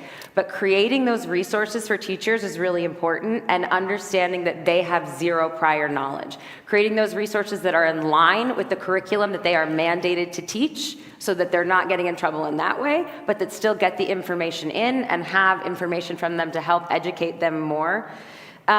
Support from administration and faculty, like Aida was saying, make those connections. When we lead professional workshop sessions for teachers and administrators, I've had people come up to me afterwards and say things that are very problematic, but meant in good faith, where they say, I thought you were all terrorists. I thought you all raised your kids to hate. You seem really nice. And everything you said seems non-controversial and okay. And on the one hand, you're going, ah. And on the other hand, it's like, well, you know what? Okay, thank you. I'm glad you got there. Please keep doing the work. Those stereotypes are deeply entrenched. It's going to take you a while, but keep working to unpack those implicit biases. So having that sort of patience with them as well. But definitely working together. We need to get all hands on deck for this. We're up against a mountain of money and power. But like Sim said, I feel like there's, even like with more, the more they crack down, they're holding on, it feels like they're holding on more desperately to power that they know is slipping.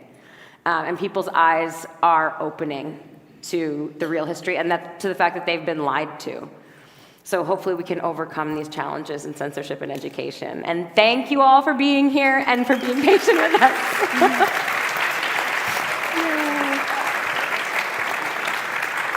Thank you. All right, and with that, I will make space for whoever's next. Yeah. Here we go. Couple. Sorry, just quick announcements. There will be a shuttle going to Friday prayer at the Islamic Center of America. It's going to be up here in about 10 minutes or so. You can also Uber there if you don't want to wait for the shuttle. There's a program and lunch sponsored by our partners at MPAC, Muslim Public Affairs Council. So if you want to catch that, the shuttle's there. If you want to take an Uber, Islamic Center of America, 19,500 Ford Road. That's the address. Any Uber driver is going to know how to get there. Please be back here at 2 o'clock in the seat. We have we moved part of the program up a little bit, but we got to be back here at 2 o'clock because the next session is also streaming live, and we're on a tight deadline. If you're not going to Friday prayer, there will be lunch served in the suit area. Check out some of the vendors. There's lunch. There's food out there also provided. Check out the facility, the vendors, and hopefully we'll see you all back here at 2 o'clock. Thank you.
Hey, hey. This episode is brought to you by Better Brews Coffee, because life's too short for bad coffee. Whether you're grinding through emails or just need that morning jolt, Better Brews delivers small batch, ethically sourced beans right to your door. I've been loving their dark roast. It's bold, smooth, and just the right amount of kick. That's going to sit on a stand, right? Yeah.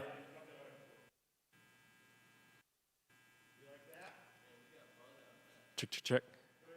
Yeah, noise floor.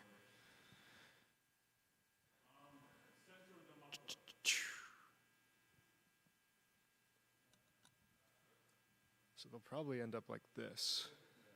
Yeah.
Yep.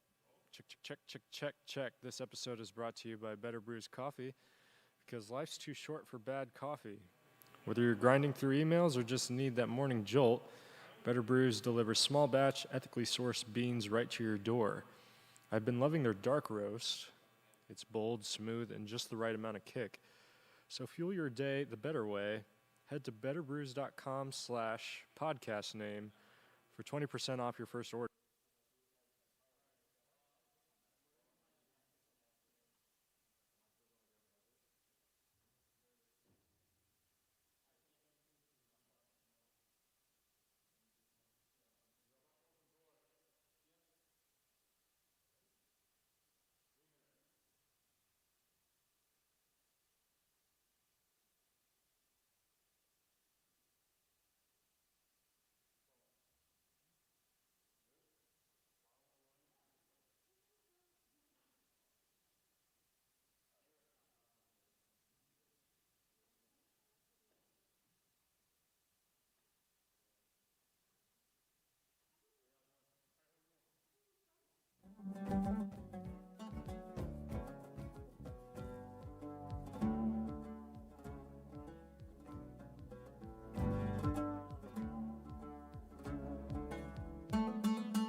you.